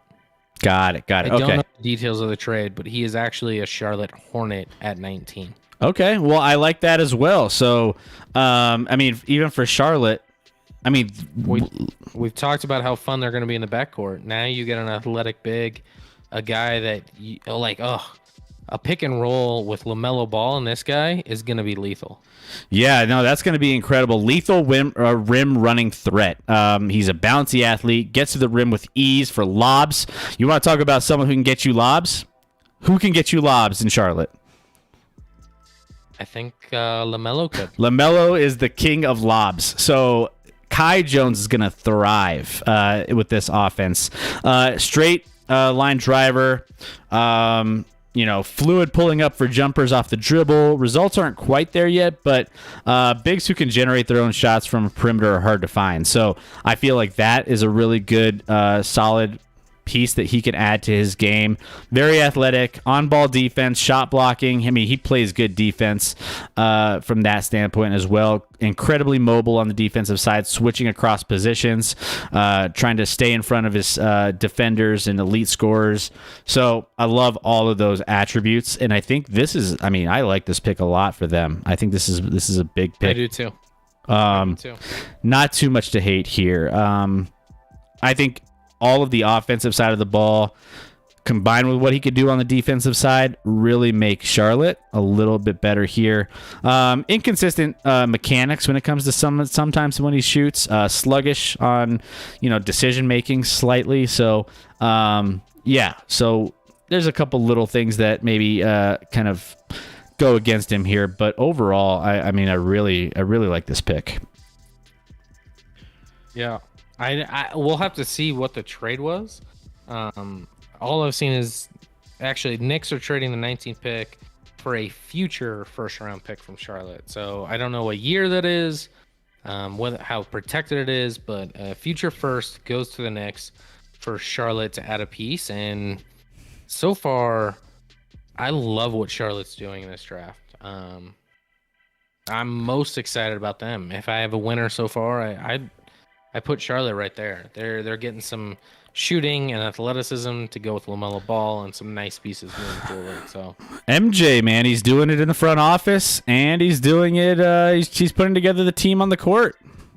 maybe I'm just biased because, to be fair, right before we went on tonight, I showed my two oldest children. We watched the OG Space Jam for the first time, and my 4-year-old was so into it. He was so into it. He's like, "Who do you think's gonna win, Dad?" And like, so fun to watch. He was like, "Oh, they're down a point. What's gonna happen?" And oh, I didn't think he was gonna score in time. And of course, Jordan. By the always way, scores in time. you didn't tell me. By the way, the pick is in for Atlanta, so we'll get to that here shortly. You didn't tell me if you saw the next Space Jam, the LeBron James. I have not. Oh wait, all right. Here, I wanted to watch the first Space Jam with my son, and then maybe we'll watch the number 2 together, and he can be disappointed with me. Atlanta's pick is being read as we speak, and they have selected Jalen Johnson, forward out of Duke.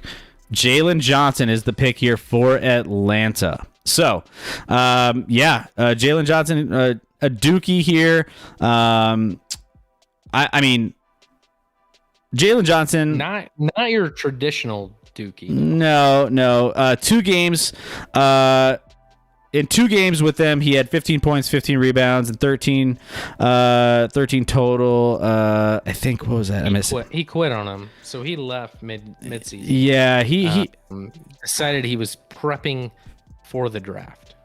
Yeah, so obviously this is a decent pick here for them. I mean, I feel like you don't necessarily know 100% exactly what you're getting here. You a little bit, you kind of know some of the intangibles, but let me get some of his player comps up here, and then we'll get you a little bit more information on Jalen Johnson. So bear with me 1 second, and we'll get this up.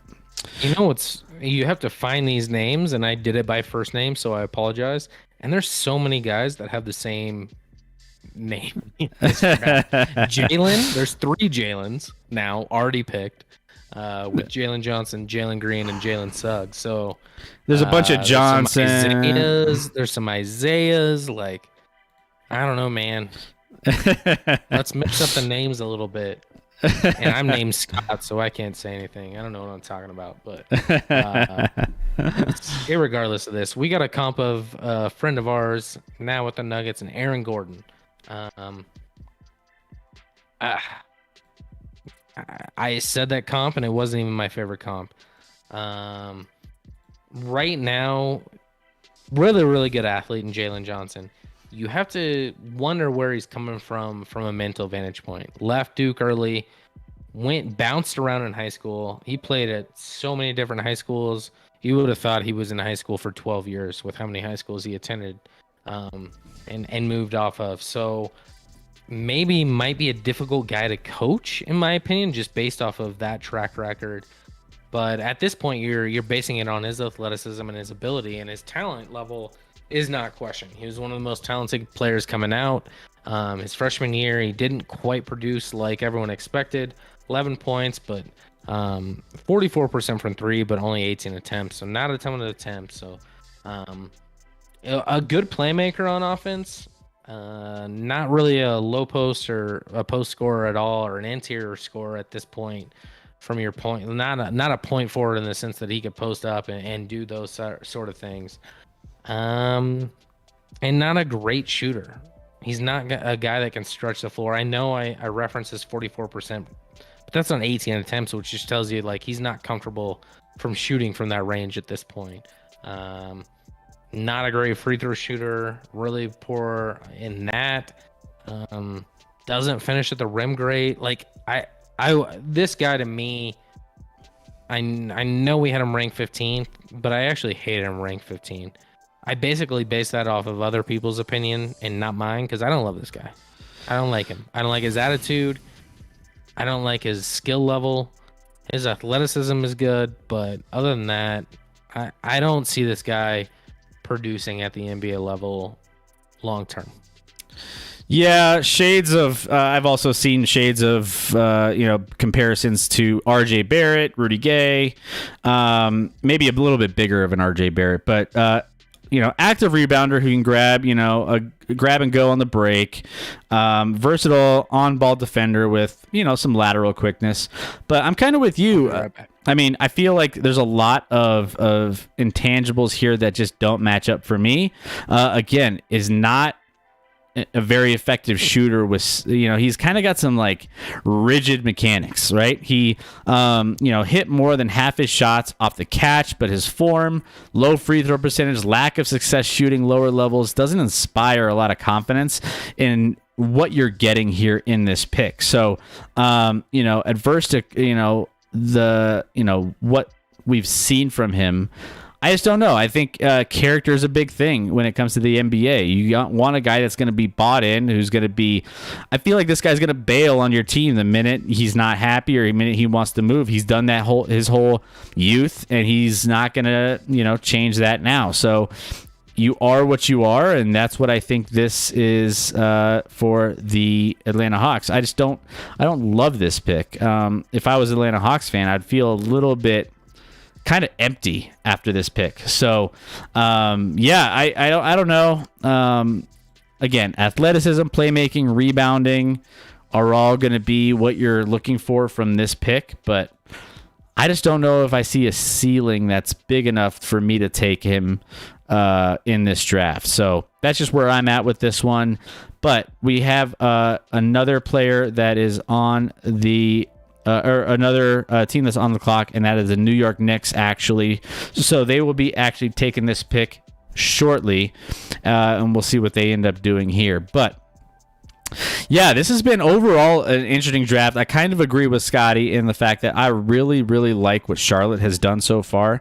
I think Charlotte has really done some good things for their team when it comes to not only getting some great backcourt, but building out the youth in the front court as well. So I think this is a really, really solid move for or solid draft for them. Right now, still available. We got let me pull up our big board here and just kind of give you an idea of who's left at the moment. But best available: Keon Johnson, guard from Tennessee, Usman Grubas from Real Madrid, Jared Butler, guard from Baylor. And then Sharif Cooper, guard from Auburn. Cam Thomas is up there, guard from LSU. So we have a lot of guards here at the top of our lists that are going to be available. But the pick is in. With this pick in the NBA draft, the New York Knicks select Keon Johnson, came off the board, guard, Tennessee. So Keon Johnson will be the next player taken in this draft. Great athleticism. Let me go ahead. I'll pull up his player comps here. But I mean, a fun story here. He dunked for the first time in 7th grade, Scotty. Were you dunking the ball in 7th grade? I was dunking the ball way before 7th grade. Now, you didn't specify the height of the hoop and rim, so yeah, I was dunking the ball. Yeah, so Keon Johnson. That was the pick at 21? Which I'm reading from Woj that New York is trading number 1 to Detroit. So New York is just getting rid of everything. Don't love this draft, apparently. Spike Lee shows up. Not with Detroit. It's actually he clarified later on with the Clippers. So New York is trading with the Clippers for number 21. So the Clippers, the Clippers had the 21st pick. Is that what I'm getting? And New York is moving up, even though they traded at a 19. I'm so confused. Yeah, you said Keon Johnson's the pick. Keon Johnson is the pick here. Correct. In this spot. So in this world. P. Nixon in the chat. Scott's never dunked on a 10-foot hoop. No. Absolutely. Well, no. I the best I can do is like rim. And if you gave me like a ball that's like, I don't know, like an inch an inch thick, wide, I could maybe dunk it, but even now, I don't even know if I can get rim. My vertical, speaking of 1 inch or 2 inches, my vertical. Keon Johnson. Well, he was dunking in the 7th grade, so that's where we're at here. But Okay. yeah, Keon Johnson here off the board. So, as far as this, obviously he's got some shades of. I've seen player comparisons to Contavious Caldwell Pope, who just got traded. Maybe a Gary Harris style of a player. Accelerates really quickly. Already. Lean, but small little frame, but can add some muscle too. Active on-ball defender who displays good technique and aggressiveness, fighting through screens, moving laterally. So defensively, he's an on-ball defender, off-ball defender. Great hustle, great athleticism here. So there's a lot to like here. Already a lottery caliber prospect despite not playing organized basketball full time until high school. So, you have a little bit of a late bloomer here, but still, coming around. So little inconsistent shooting, and his mechanics are a little grainy here, but needs to tighten up his ball handling and maybe a shaky decision maker. But outside of that, I think he's a decent player for, whoever he's going to at this point. I'm trying to keep an idea of this, but right now the pick is in right. Sounds like the Clippers, maybe. And then we have the Clippers. It is to the Clippers. Okay, so Keon Johnson is going to the Clippers, and then the pick is in for the Lakers. So we will keep an eye out for the picks are coming faster and faster right now. If I'm correct, based off the trade earlier today, that Lakers pick is actually Washington's pick. So we're getting into a confusing time where everyone's picking for different teams. This doesn't happen in like the NFL draft. Why does it have to be so confusing in the NBA where they can't announce trades yet? And it makes it super confusing to know who's picking for who and who's picking at that time. Speaking of Keon Johnson, super athlete, super fast, super quick, super raw. Very, very raw. He talked about that he didn't start playing basketball until high school. So the shooting ability is not there yet at all. The understanding of the intricacies of, both driving on offense and creating for others and being a defender and on-ball defender on defense isn't there yet. But the upside as an athlete and the ability and how quickly he's managed to get where he is based off of only a few years of playing is pretty impressive. So at this value, we had him 11th on our big board, so I love this value for, I believe, the Clippers, and they needed to get a little more athletic. So I like this pick a lot for the Clippers, outside of the fact that they're another team that should be in win now mode, and he's pretty raw, so he's going to take some time. But at the same time, you got to build for the future. Like the Nuggets are picking at 28. They're in win now mode, but I'm not trying to get a guy that's going to contribute next year. I'm trying to get a guy that can contribute 2, 3, 4 years down the road. Yep. So makes a lot of sense for the Clippers. Don't know what they gave up to move into this spot, but Keon Johnson is going to be a nice piece for them. Yeah, no, absolutely. I think he'll figure out that he shows an ability to shoot, and his mechanics aren't terrible. So I think he'll come around on that with time. Yeah, no, and the next pick here is Jackson. Isaiah Jackson comes off the board for this pick that's proposed to the Washington Wizards, I believe. So, yeah, there we have it. Isaiah Jackson. Okay. Just to be clear, before I get into Isaiah Jackson, I'm seeing Clippers send the number 25 pick, so they moved up to number 21 from 25, and New York gets 25 and a future second in the deal. So moved up 4 spots to give up a future second round pick. So not a lot of collateral for a guy you really, really love, which the Clippers must have. Isaiah Jackson. Let me pull up my profile on him and let's dive in. Isaiah Jackson. Yeah, again, this one's the one that's proposed, I believe, to the Washington Wizards. Same old story. Like a big, gonna be an interior guy, not someone that's gonna stretch the floor by any means. He's gonna be a pick and roll on offense guy, explosive at the rim, finish at the rim type guy. Not someone that's gonna create his own shot, whether it's in the post or anything like that. For the most part, he does have potential moving forward on offense. So because of his athleticism, but right now, who he is, he's an athlete, he's a shot blocker, he's a rebounder. That's who he is. Nothing wrong with that at pick 22 in the draft. We gave him the nod of a player comp to another former Kentucky Wildcat in Nerlens Noel, who was obviously picked a lot higher in the draft. Probably didn't quite live up to those expectations, but was still a solid piece. If he can be Nerlens Noel at this spot, I think Washington should be thrilled. Gotta develop physically. Even though he has athleticism on defense, gotta figure out what he's doing in the fundamentals. Doesn't really have a back to the basket game, but I think there's signs that it could develop. So he's raw again. At this point, I don't mind taking a raw player that shows the athleticism and upside to be a piece for you moving forward. I think he's probably just a role player, but that's okay at this spot. Yeah, no, that's. I mean, you get towards the bottom of this first round, and you start getting into these kind of arguments now.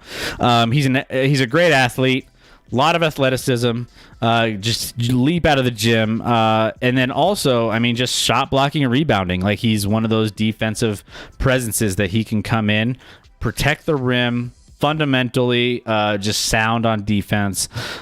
He finishes above the rim. Solid face-up game. He has quick first step and attacks aggressively off the dribble. So he's got some nice little intangibles here that I really like. Obviously, he lacks the necessary size and strength at this stage in his physical development. I think he can get a little bit bigger, hopefully, in the NBA with packing on a little bit more muscle as well. Defensive fundamentals could... he has some pretty good ones, but they could always improve. I feel like the back to the basket scoring, as you mentioned, isn't exactly the best. Playmaking skills, he's not proactive offensively as much as you would want him to be. So, he's developing as a reliable shooter. So there's still, he's a work in progress, and I think he'll get there. So I don't hate this pick. I mean, I think it's a fine pick. It doesn't blow me away, but it doesn't really it doesn't really scream like this is a bad pick either. So the Rockets pick is officially in. So we'll be keeping an eye on the podium here to see what's going on with that as well. But yeah, obviously only averaged 8 points, 8.4 points, 6.6 rebounds, and 2.6 blocks. But in Kentucky as a freshman. Obviously Kentucky just was a mess. They didn't even make a very good run in anything last year. So yeah, that's where we're at with this pick here. But we're getting closer to this Nuggets pick. I'm excited to see what the Nuggets do with this pick coming up here in a couple more. I kept saying 28. They're 26, I believe. I believe, so we're not far off. Yeah, we're getting closer and closer here. So that's going to be fun. Best available, you still have Usman Garuba from Real Madrid, Jared Butler, Sharif Cooper, Cam Thomas are the top ones on our board currently as far as our big board goes. Jaden Springer, Ayo Dosunmu, from Illinois was a guy that was linked quite a bit as well. So that's another one that I feel was on the Nuggets radar for some of these mock drafts, but I don't know. I was so thrown off by Primo. Primo was like, that's gonna be the guy. Everyone's in on Primo being a Nugget, and here we are. All right. Well, I think, if I'm not mistaken, I think the Rockets just took Usman Garuba. Houston Rockets, 23rd overall pick. So Usman Garuba is off the board, and he is going to the Houston Rockets. If I'm not mistaken. No. Yes. No. Yes. Yes. Yes. Yep. All right. I'm gonna dive into Usman. Let me go ahead. I'll get him up. I think that's our third international player. So this is actually a huge international draft when you're talking about being at the, what are we, 22nd, 23rd pick here, and the third international coming off the board. Usman Garuba played at Real Madrid in Spain this past year. Decently prolific there.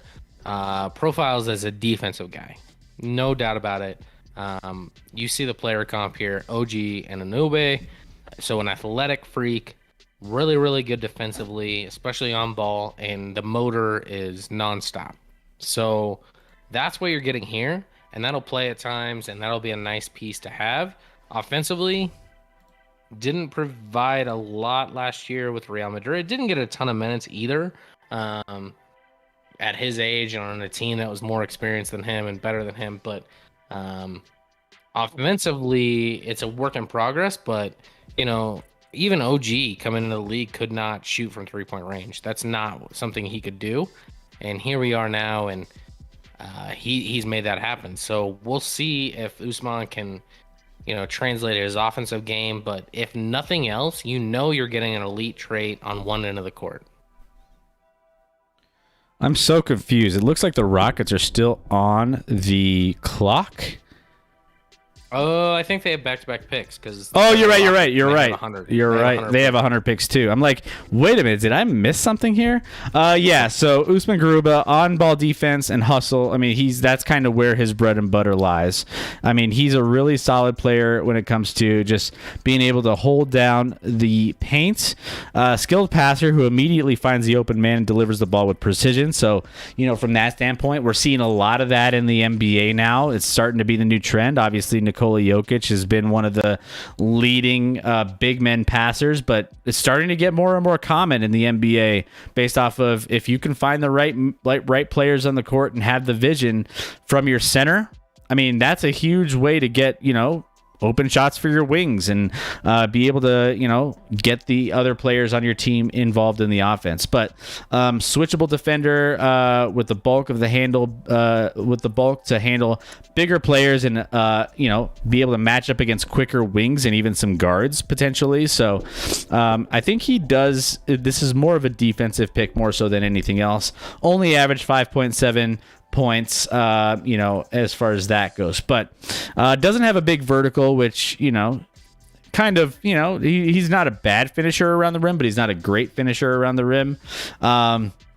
Struggles shooting the ball. He's a poor percentage from the line, and, his touch just needs some work. So from that standpoint, I mean, again, you're getting him for his defense, and that's the one thing that maybe I kind of hold back on here, in the sense that you need offensive output from your bigs. I mean, I don't know. I feel like, you have bigs are turning out to be major impact players offensively in this league, more so than they have been in recent years. And so to be able to get some offensive production out of him, I think if you can get that and he can develop that, I think he could be one of the better players in this draft, but he's a little ways away from that. I'd say a lot offensively. Yeah. So that's where we're at. Usman Garuba going to Houston. Now, Houston has, 13 more seconds before their pick is due. They are taking their sweet time, and they are trying to make sure that they make the right choice here. But they were also caught off guard that they, just like you were caught off guard that they had 2 straight picks. They were as well. So they didn't. No one told them. We're all in the same boat here. Why they I might as well be in their draft room at this point. Just take a zag far too early. Let's get a Yai. Yeah, there's a couple more zags still left on the board.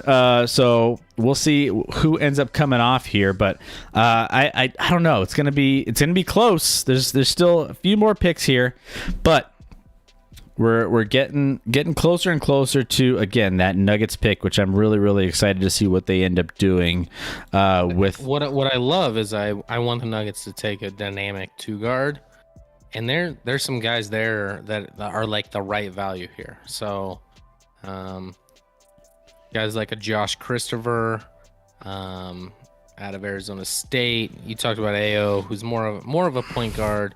Along with Sharif Cooper, it could be a point guard. Miles McBride's a guard that could be talked about. Jared Butler from Baylor. That's a guy that can score and play defense. Kind of, not a huge upside, but solid all around. So there's some guys that will be there that hopefully the Nuggets don't make a random pick and takes like some random, I don't know, power forward from Syracuse that they think can shoot and never will play in a league like they did a few years ago. Deb in chat, who do you guys like for the Nuggets? Yeah, we kind of just mentioned that. A dynamic. Yeah. I want a wing or two guard. I think that's clearly the biggest need for the Nuggets. You're good with Murray, Porter, and Joker. I would like a dynamic, consistent wing. That's a D and 3 guy, mostly can shoot and also D up. The pick is in for Houston on their second pick. He's talking quite a bit, so I want to say there may be a proposed trade. I could be completely wrong. I'm on mute, so I don't know. Or he's just reading something off that doesn't matter. But here the pick is the Houston Rockets select Josh Christopher, Arizona State. There goes one of the names you just mentioned. So he is currently off the board here. I thought he might have been a pick for the Nuggets, honestly. All your picks. I listed him first in the order of who I was talking about for a reason. Well, he is off the board as of right now. So Josh Christopher is going to Houston. Arizona State product, 6'4", wingspan 6'9". We had him on our big board ranked 38th, and he is going to be going to Houston. So let's pull him up here and get some of his player highlights for all of you guys. The player comp I wanted to have fun with a little bit because I saw this one. I think he's better than Nick Young, but Swaggy, what was it? Swaggy P. Yeah. So a microwave scorer. This guy can score. Dynamic, inside and out. Doesn't have a ton of playmaking ability, but an athlete too. Super athletic. Super, has shown the ability to hit the outside shots. Has to improve consistency there. He only shot 30% from 3 as a freshman last year, but has shown that when he's in a rhythm, he can certainly shoot. You see the in the player profile, the athlete that he is as that dunk is. I imagine he scores that, and that is filthy. This would have been a nice piece. This is an off guard in the Swaggy P, KCP, Kentavious Caldwell-Pope mold. I liked him a lot. Has the ability to be a lot of upside on defense. Has to figure it out, just like a lot of guys. But that length and athleticism with a 6'4" and 6'9" wingspan would have provided him with a lot of potential with his athleticism to be a dynamic defender that could shut down some guys. So I'm a little bummed. The two most bummed picked as far as the Nuggets fans so far for me is Josh Christopher and Joshua Primo. I guess I really like the name Josh. Maybe that's it. Well, all of these players have the same names. Josh's, there's Johnson's, everyone in this draft, if you look at all the draft players, they all have like the similar names. It's wild. The pick is in for Clippers, but let me just touch on, before we go to this pick, what I think Josh Christopher brings. Obviously, super dynamic perimeter shooting. Athleticism is insane. Great in between, the lane, when he's, driving to the hoop. Athletic threat in the open court, top to bottom, as far as some of the things that he could work on, decision making, so on and so forth. But the pick is in here for the Clippers. Let's see what they end up doing. This is obviously Clippers are always competitive in the West, so they need to reload, and we'll see what they end up reloading with here with Quentin Grimes out of Houston, guard out of Houston. Quentin Grimes is the pick here for the LA Clippers. Wow, that's earlier than I think I saw him going. So Quentin Grimes out of Houston actually started his career at Kansas as a high-profile recruit with the Jayhawks. He left after 1 year where he underperformed a little bit and decided he wanted to go somewhere to be a point guard. So he went to Houston, and guess what he didn't play at Houston? Point guard. The dude's just not a point guard. So he left Kansas because he was mad that he wasn't playing point guard, and they went to Houston and didn't play point guard. And guess what? He's not going to play point guard in the league. Shooting, I mean, 40% from three on a lot of attempts. He's gutsy. He's hard-nosed. Hits big-time shots. Will give you effort. Pretty good defensively, both on and off the ball. But older, 21, junior. Played at Houston against somewhat lesser competition at times, and I'm a little biased because I remember him at Kansas and how high profile he was, and I felt like he underperformed. So this pick doesn't excite me. I feel like it's a bit of a reach. Who picked this? Sorry, The Clippers. No, but the Clippers traded this pick. Who'd they move up with? Oh, my bad. I forget. Oh my gosh, I got to go back. 21. It was the Knicks. I hate this pick for the Knicks. The Knicks have solid, but not spectacular athletes. And guess what they just got? Another solid, but not I hate it even more. This guy's not overly dynamic athletically, and outside of being a pretty good shooter and has a pretty athletic, good body. No, I hate this pick for the Knicks. I hate it. This could be, the Knicks aren't exactly helping themselves in this draft. I feel like they're kind of just all over the place in a sense. I'll have to go back and look at this as a whole. I feel like the trades are really throwing me off in a lot of ways. I got to go back and see all of the movement and, where things land. But yeah, interesting pick. So that leaves us with the Denver pick on the clock. So as you can tell, we're hometown Denver fans here.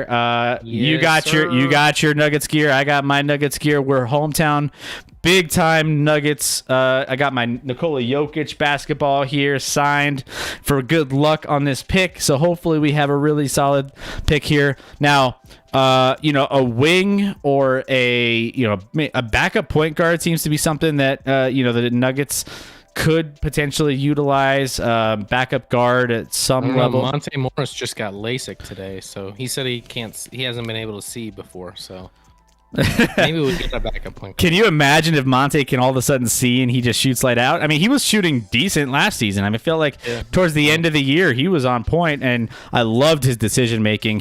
I felt like his decision making and how he was controlling the ball, strong with the ball in the playoffs. I loved it, especially, going, without Jamal Murray. But ESPN definitely has us backup point guard, wing defender. We definitely need to defend on the outside of that 3-point line. We gave up so many threes. So I feel like that. And then also, we weren't great in the paint defensively. So there's a few needs here that I can see trying to fill. Backup centers one, but JaVale McGee has mentioned he wants to come back and play behind, which I don't think I'm super excited about. Where's Bol? I'm fine with that. I don't want them to take a big here. I really, really feel like they need to go guard. Very much so. I don't even care who the big is. I want it to be a guard.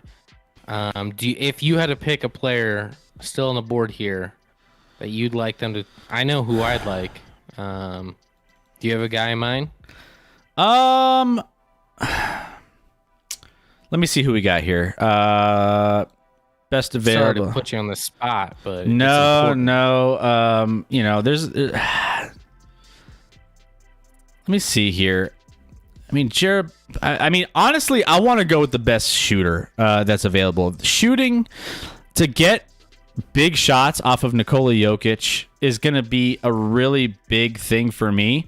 I don't know. I wouldn't hate Jared Butler here. He's kind of a microwave, scoring guard. Improved as a playmaker in his 3 years at college. 16 points. 3-point percentage, 41%, 41.6%. I don't hate that, and I kind of like the fact that he can hit a big shot if needed. So versatile, good scorer off the dribble. Great. He's most potent in the pick and roll, which we like to run. So I would say, I wouldn't hate this pick here if it's Jared Butler. But, who do you... Bro. Who, Same wavelengths again. I'm all over. I would like Butler here. I think Butler, although he doesn't have... Usually I want to go super, super high upside. But... I think he would be a nice piece at this spot in the draft. I might be able to get some minutes, sooner rather than later. I didn't expect at this spot to get a guy that would contribute next year, and he probably won't contribute much or be an important piece in the playoffs. But the pick is in. Still 20. P. Nix in the chat. A Yai would to the Nugs would be sweet for me, but not sure the best fit. Yeah. Oh, here we go. Nishan Highland. Nishan Highland is the pick here. Guard VCU. And I didn't know his nickname was Bones. Nishan Bones Highland. 2021 Atlantic Player of the Year. 19.5 points, 4.7 rebounds, 1.9 steals per game. So, little bit of a interesting pick here. Let's dive in, Scotty. What do you think about this pick? So range-wise, he might have as much range as anyone in this draft. Josh Hart's the comparison, but his pull-up range from where he shoots at times is literally Dame-esque, like Dame Lillard style. He's a threat. Once he passes, I used to think I was a threat once I passed half court. He's actually a threat once he passes. Get out of here. Half court. Good at change of pace. We're talking scorer. He's that. 37% from three, so not quite as efficient as Butler that we were talking about, but 19.5%. And he was also on a VCU team that relied on him. It was wrong player comps. We have literally the two player comps that I've seen, Jamal Crawford and Ben Gordon. So you're talking about a guy that comes off the bench for you and gives that second unit a lift and can just, when he's on. Like, you're looking at some of this highlight reel. Look at him right there. Like, from the logo. I don't hate it. It's all over. Like, some of these threes, he's shooting 37% from three, but he's moving 8 steps back when he shoots it. So the range and the ability to shoot is second to none. Not great ball handler. Not going to do a ton off the dribble at this point. Not a great playmaker as far as creating for others. But we have that with Joker and hopefully, and Joker and Murray can provide that for us. I'm not gonna lie. Not also a great defender. Like, he's literally like a Jamal Crawford. Yeah, he's literally Jamal Crawford, which can be really, really good at times. Here's the thing. He extremely skinny player, avoids contact near the rim, not physical, especially on defense. So he lacks toughness. He, rarely stays, man to man with physical, offensive players. Loose ball handler, needs to tighten a little bit of his control, but again, like you mentioned, his range is insane, and off the dribble, I feel like he can do some pretty good things. He seems like a natural shooter when he's comfortable, and anywhere on the court, he's got that. I don't hate this pick because part of what I said earlier was we needed a shooter. We needed somebody who can hit shots, right? Because we haven't had consistency from 3-point range at all. Barton replacement, Penix in chat. We need to upgrade from Barton. I mean, maybe. I mean, this could be. I mean, I don't know how much he's got to bulk up. My concern is the defensive side because Michael Malone preaches defense here, and if he's not going to be able to play defense consistently, then maybe that's part of the issue. But can you imagine Nikola Jokic kicking the ball out to him anywhere on the court and him just draining threes? We're gonna go from a playoff where Jokic had pretty much Porter to kick out to, or that, or Campazzo, or the free agent they picked up that is Austin Rivers. That's who he, or the ghost that was Paul Millsap at one time. Like, that's who he was kicking out to. And now we're gonna get Murray back eventually. So he's kicking out to Murray. He's kicking out to this guy, Nashawn Highland, who has ranged for days. And hey, guess what? 6'3", not super tall, but 6'9" wingspan. Love that. Love the wingspan there. I put their microwave score. Like, so this guy's going to provide, when we're struggling offensively, he's going to provide that lift, and he's going to be a nice piece where he can stretch the floor, which we haven't had at the 2. Like, we've had guys at the 2 that all they need to do is hit open shots. Whether it was Gary Harris was good for the first 2 years when we weren't good, and then we became good and he was bad somehow. He had lost his ability to shoot. We had Torrey Craig, obviously, who was inconsistent from 3. We had who did we trade? Beasley was a nice piece. So this guy could be kind of in the Beasley mold, not quite the athlete, but maybe actually a little more range than Beasley. So kind of fill that mold, which I miss Beasley. I loved Beasley. I didn't want to lose Beasley. I would have rather lost Harris and kept Beasley. We lost both. It's fine. I'm happy they took a guard. I'm happy they took a guy that can stretch the defense. He has some holes otherwise, but maybe they can coach him up. Or we just might be the best offensive team ever. We're going that route, like the Golden State Warrior route. I mean, if you put him with Porter and Joker and Murray, that's a filthy 4 on offense for sure. Maybe not so much on defense. Got some holes there. I actually think Murray is a super, super underrated defender. He's gotten better. He's the best defender there. Of the 4, I would say he's the best of those 4. He's gotten better, that's for sure. So the Brooklyn Nets are currently on the clock, and their pick is in. Adam Silver should be walking to the podium any second now. So we'll see what they end up doing to boost what they have already, the superstar status there. So here it is. The Brooklyn Nets select Cameron Thomas, guard, LSU. He is on his way to play with KD, James Harden, and Kyrie. It's a super, super weird fit.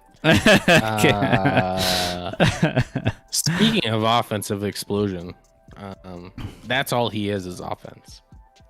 Cam Thomas put up 23. I'll have to look it up for real quick.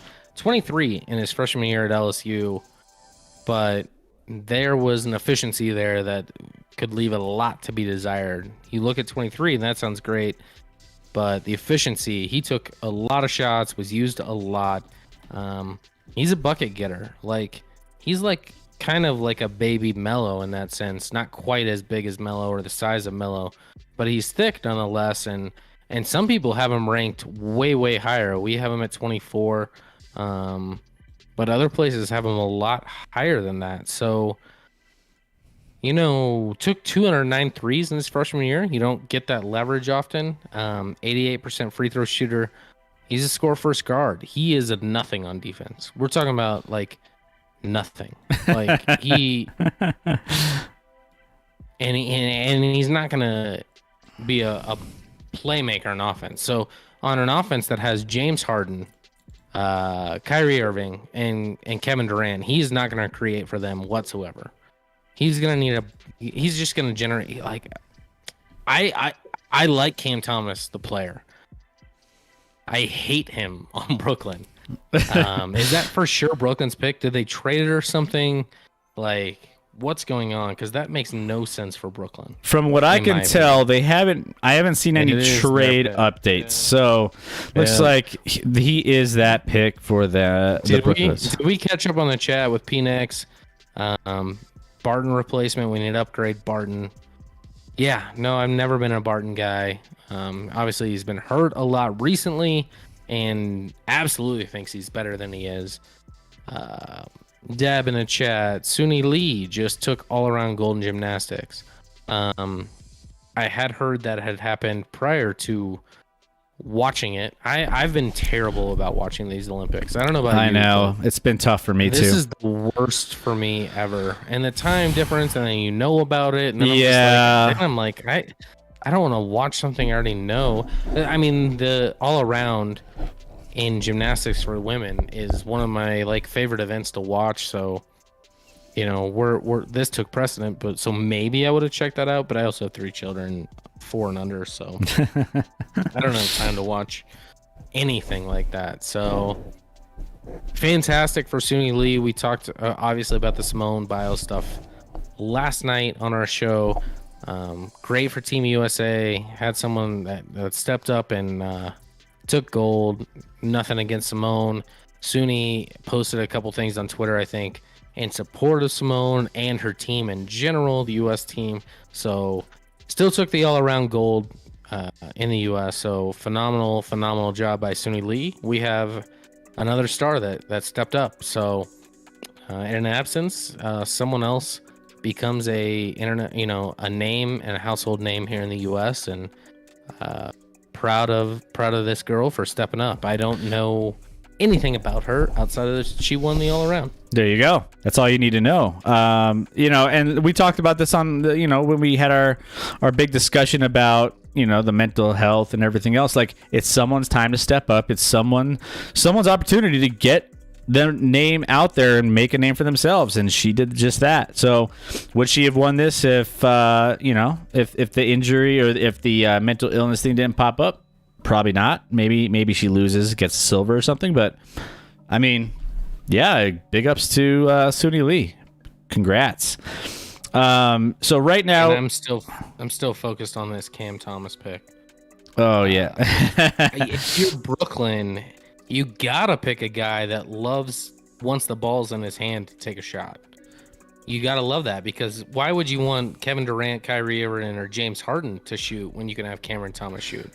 I hate this pick so much. This might be one of the worst picks because I don't want Brooklyn to ultimately succeed. It's just so in that sense, it's fine, but it blows my mind. It blows my mind why you would feel like this is the pick. And it's not about where he was taken, and I like him as a player, but the fit in Brooklyn is awful, in my opinion. Terrible. No, it's definitely not ideal. Now, because obviously they need to make sure that they're, getting some pieces that fit around. There's such thing as, periphery pieces that kind of you can mold around your current players and make sure that they have someone to feed them the ball. They have someone to play defense while they shoot, so on and so forth. So, I think that's your analysis makes perfect sense. It just doesn't. I don't understand what the pick is. So, yeah, kind of wild. Get like an athletic 3-and-D wing. Like, it seems obvious. Or maybe a guy in the paint that can provide defense and, alley-oops. Like, I know they used Blake Griffin for that, but that's not a long-term answer. So there were so many spots they could use help on that roster based off the fact they've invested most of their financial and entire roster on those 3 guys. I don't know. Nothing against Cam Thomas, but that is so dumb to me. By the way, we're getting towards the last couple picks in this draft, so we want to thank all of you guys for being a part. First round. Of the first round. We're only going to be with you guys here tonight for the first round. So we wanted to make sure you had all the coverage you needed to get through. And with only a couple picks left, we just want to make sure that if you're enjoying all of the... and the pick is in here for the 76ers, but 1 second. Jaden Springer is the pick for the Philadelphia 76ers, guard out of Tennessee. So, yeah, he is off the board, headed to Philadelphia, which is one of the best teams in the East, if not the best team in the East, behind Milwaukee.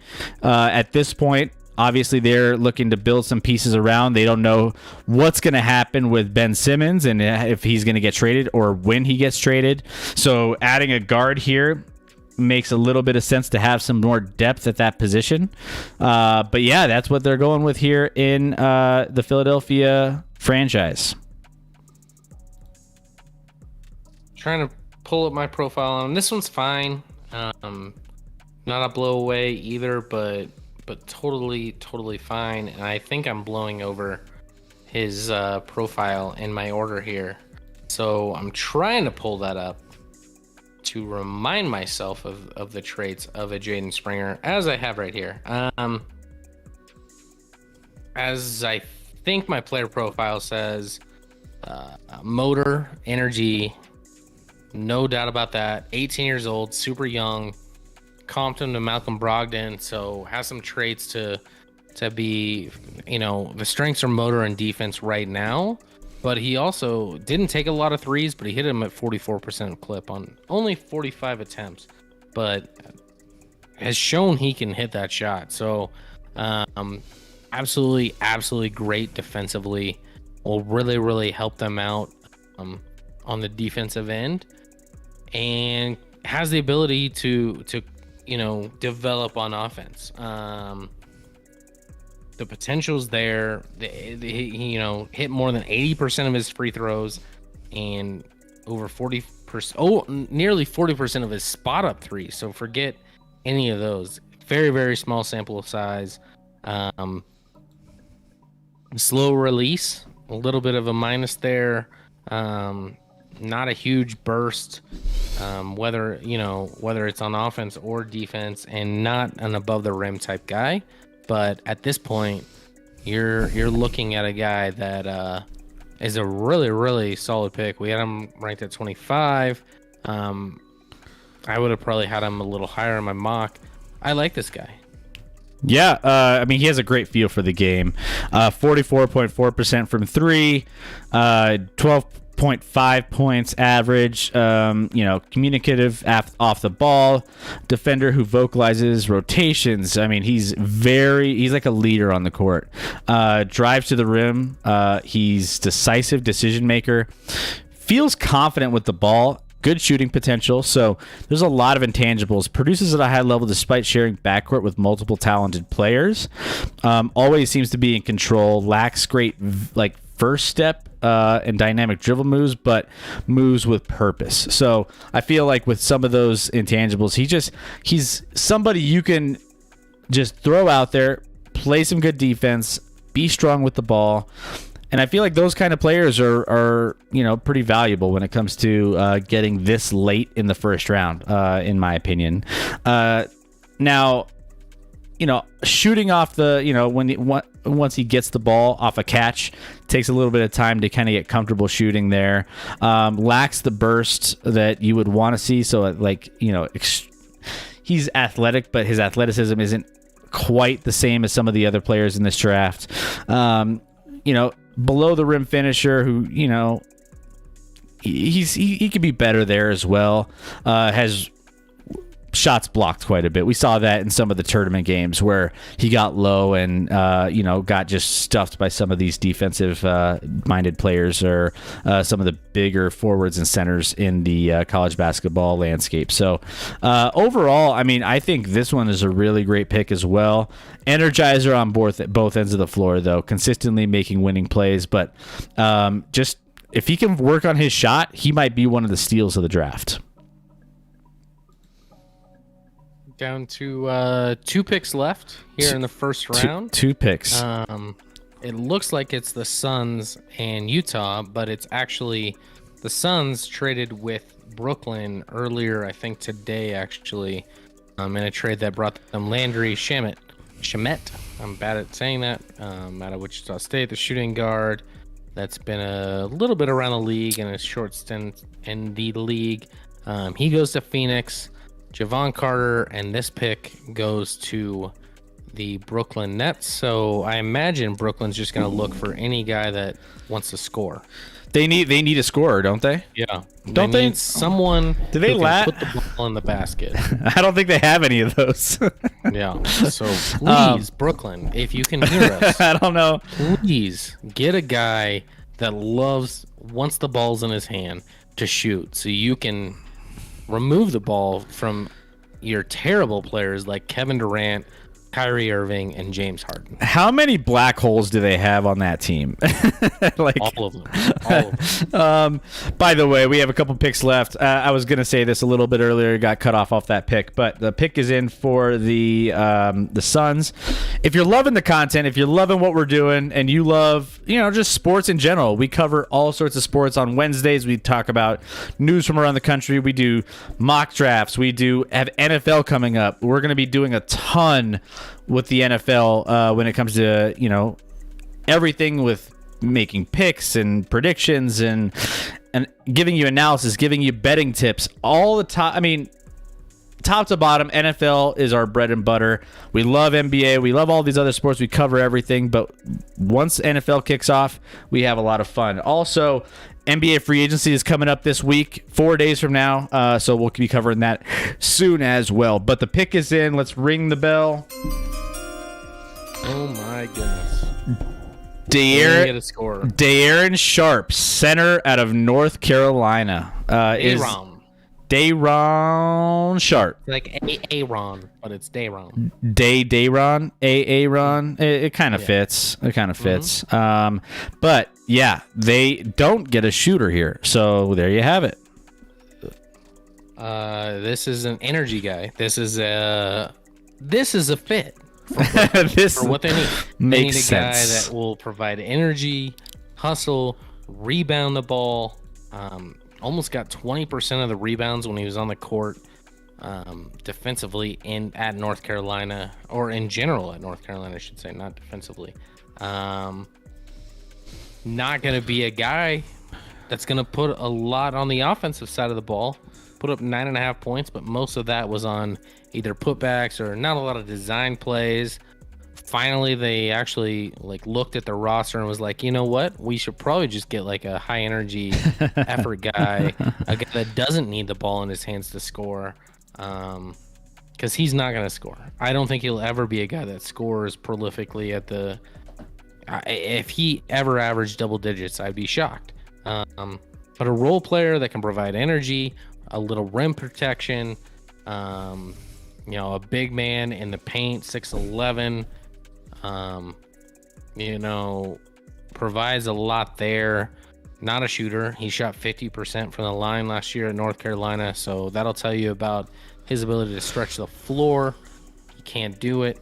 But actually an underrated passer, so he's got potential there and obviously a pick and roll guy for them. So this pick I love way more. I like him less as an NBA player than Cam Thomas. The fit I love exponentially more than Cam Thomas with Brooklyn. So I grade this much higher than the other pick, despite maybe not even liking the player as much. Yeah, he lacks some of the things that he lacks makes up for with what he is on that team, right? He's not a perimeter, shooter. He doesn't shoot well from three, but he doesn't need to because he's got three other players on that team in the starting lineup that could do that. He defensive fundamentals must get a little bit better. I think he can improve there. It's not the best. Free throw percentage, he's a liability. He's only 50% from the free throw line. So as far as that goes, he could get a lot better. But I feel like the rebounding, the hustle, he's there. He's not there to score. He's not there to really be the go-to guy. Obviously, he's there to be a nice defender, get some rebounds, and be a presence in the lane. And I think that's what he could do here. 6'11", 265. He has the ability to make some defensive stops and push the ball back down the court in transition. So I feel like that's a great pick for them. It makes a lot more sense than anything else.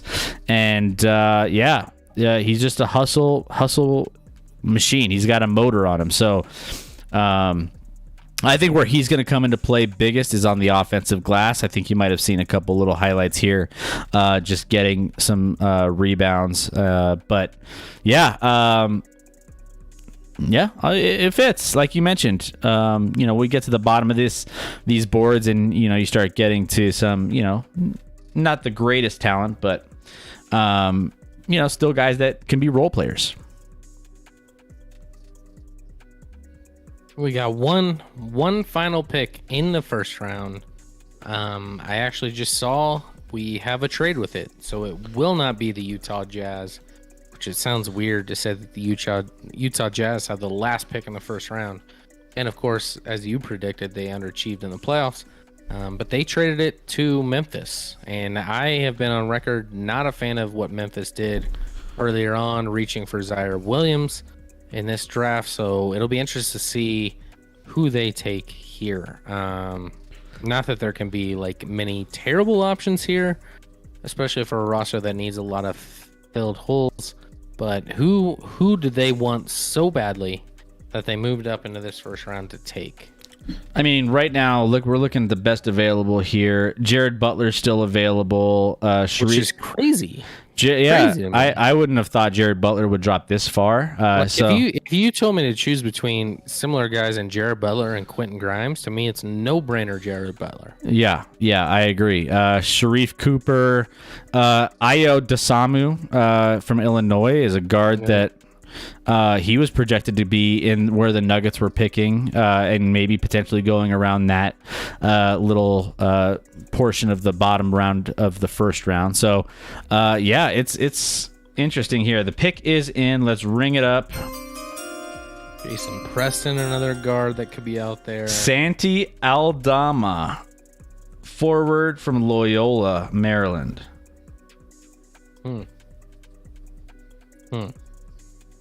I only made 40 player profiles, so you won't. Don't look for the player profile. Don't look for it, because I didn't make it. I know how many I made, who I made, and I did not make Santa Claus. Santi Aldama. So, he is not a player we had on our player profile. We didn't have him going this high, but who would you would trade up to get this player is a little bit questionable here. He didn't even play at Loyola Marymount. He played at Loyola, Maryland. No, Loyola Maryland. Yeah, MD. Which is like a super, super low level competition there. Like, he should have averaged 50. Speaking of 50, the board I'm looking at has him ranked 51. So here's the thing. So this is a Grizzlies pick, which you haven't been a big fan of what they've been doing. I want to say they're probably one of the bigger losers of this draft. If we're looking at some of the head-scratching picks. And an up-and-coming team that has wasted this draft. Yeah. I feel like there's a lot of issues here with some of these picks. With the Memphis Grizzlies, I just don't understand what they're doing. Initially off the bat, that's the last pick of this draft. Let me add them in. Let me add his. We'll keep player scores, and we'll keep Jaden up here for a minute, just because maybe his highlights are a little bit better. I don't think Santi will ever play more than like 15 minutes a game for team ever in the league, if I'm being honest. Yeah, the trade. It's trading up. You don't trade it. They love trading up for guys that they probably could get if they just stay still. I mean, yeah, there's some weird ones here. There's so many players ranked ahead of him. He put 21 points at Loyola Maryland last year. I think I probably could have averaged 15 myself, if I'm being honest. With the level of competition, I feel like I could probably put up 15. Interesting pick, interesting selection. I'll get his highlights up here. We'll get his highlights and we'll see what get into the dark web. We might. I mean, I don't even know his highlights. He lacks explosiveness, no mobility on defense, can't switch on defense, needs to add a ton of weight, played against really low competition and was injury prone, only played in 26 games in 2 years. I mean, his team. I looked at just the initial highlight of this YouTube video. Their team was 5-10. It's like they're not. He didn't even play a ton. I mean, gross pick. Gross. I don't know what they're doing here. It's just absolutely strange for me to. I don't know. It doesn't make sense to me. But I mean, going in, going to take over the GM job of the Memphis Grizzlies. I mean, such a good young roster, too. And they blew this draft. Yeah. Blew it. He was ranked 51 on a couple other boards. I mean, you had guys. I mean, my Gonzaga boy Joel Ayayi. He is even better from that standpoint. That performed on a higher level against better competition. But not to mention, you're looking at our best available, and our best available. Jared Butler again, Sharif Cooper out of Auburn. Jason Preston, Herbert Jones. I mean, man, there's some studs still on this board. I mean, it wouldn't surprise me if Jared Butler's one of the first players taken off in this second round. So, wouldn't surprise me if someone trades up to get him. Yeah, no. While maybe the teams at the back of this draft didn't value him, I have to imagine there's some teams that are like, I can't believe he's still there. Won a national championship, by the way. And he's like 20 years old. It's not like he's not young for the draft purposes, but he's not super old either. Ayo, I think, will go off quickly in that second round, if I'm being honest. I don't know. There's a few surprises out there. Nothing that blows my mind. From a big vantage point, I think Isaiah Todd's a guy to look for to move off. He went to the G League as well. Young 19-year-old that actually can shoot a little bit, has a little Chris Bosh to his game as well. So it'll be interesting to see what happens in the second round. Yeah, the second and final round of the NBA draft. But it's often that best case scenario with a second rounder, you're getting a role player. That's like, hey, you hit it big. And every once in a blue moon, you hit real big with a second rounder. Doesn't happen often. I think the Nuggets hit on a second rounder, if I'm not mistaken. I don't know if was he an international guy or something stupid. I think he was. They were just like, we'll just draft and stash this guy for a while and see what happens. And then he was the MVP of the league. Yeah. He got that Mamba achievement, and he just crushed, winning MVP. But that's where we're at with this NBA draft. We are only covering the first round here with you guys live on the Action Lab. So I want all you guys to keep tabs on everything going on here for the rest of this draft, because we're going to talk a lot about it. But just initial takeaways, I think we both in agreement that at the surface level, from 1,000-foot view, I feel like the Grizzlies were the losers of this draft, and the Charlotte Hornets were surprisingly the winners of this draft. I like Rockets. I like the Rockets picks quite a bit. Those would be my two winners. Memphis would certainly. I don't like what New York did, getting Quentin Grimes and trading back. Don't love that either. There's some interesting picks out there, but definitely didn't go as much as Brooklyn. Not that they had late picks, so I'm not gonna call them the losers of the draft, because those don't often hit anyway. But didn't love their picks either. I mean, Golden State, Jonathan Kuminga, Moses Moody. I mean, they got a couple nice pieces there as well.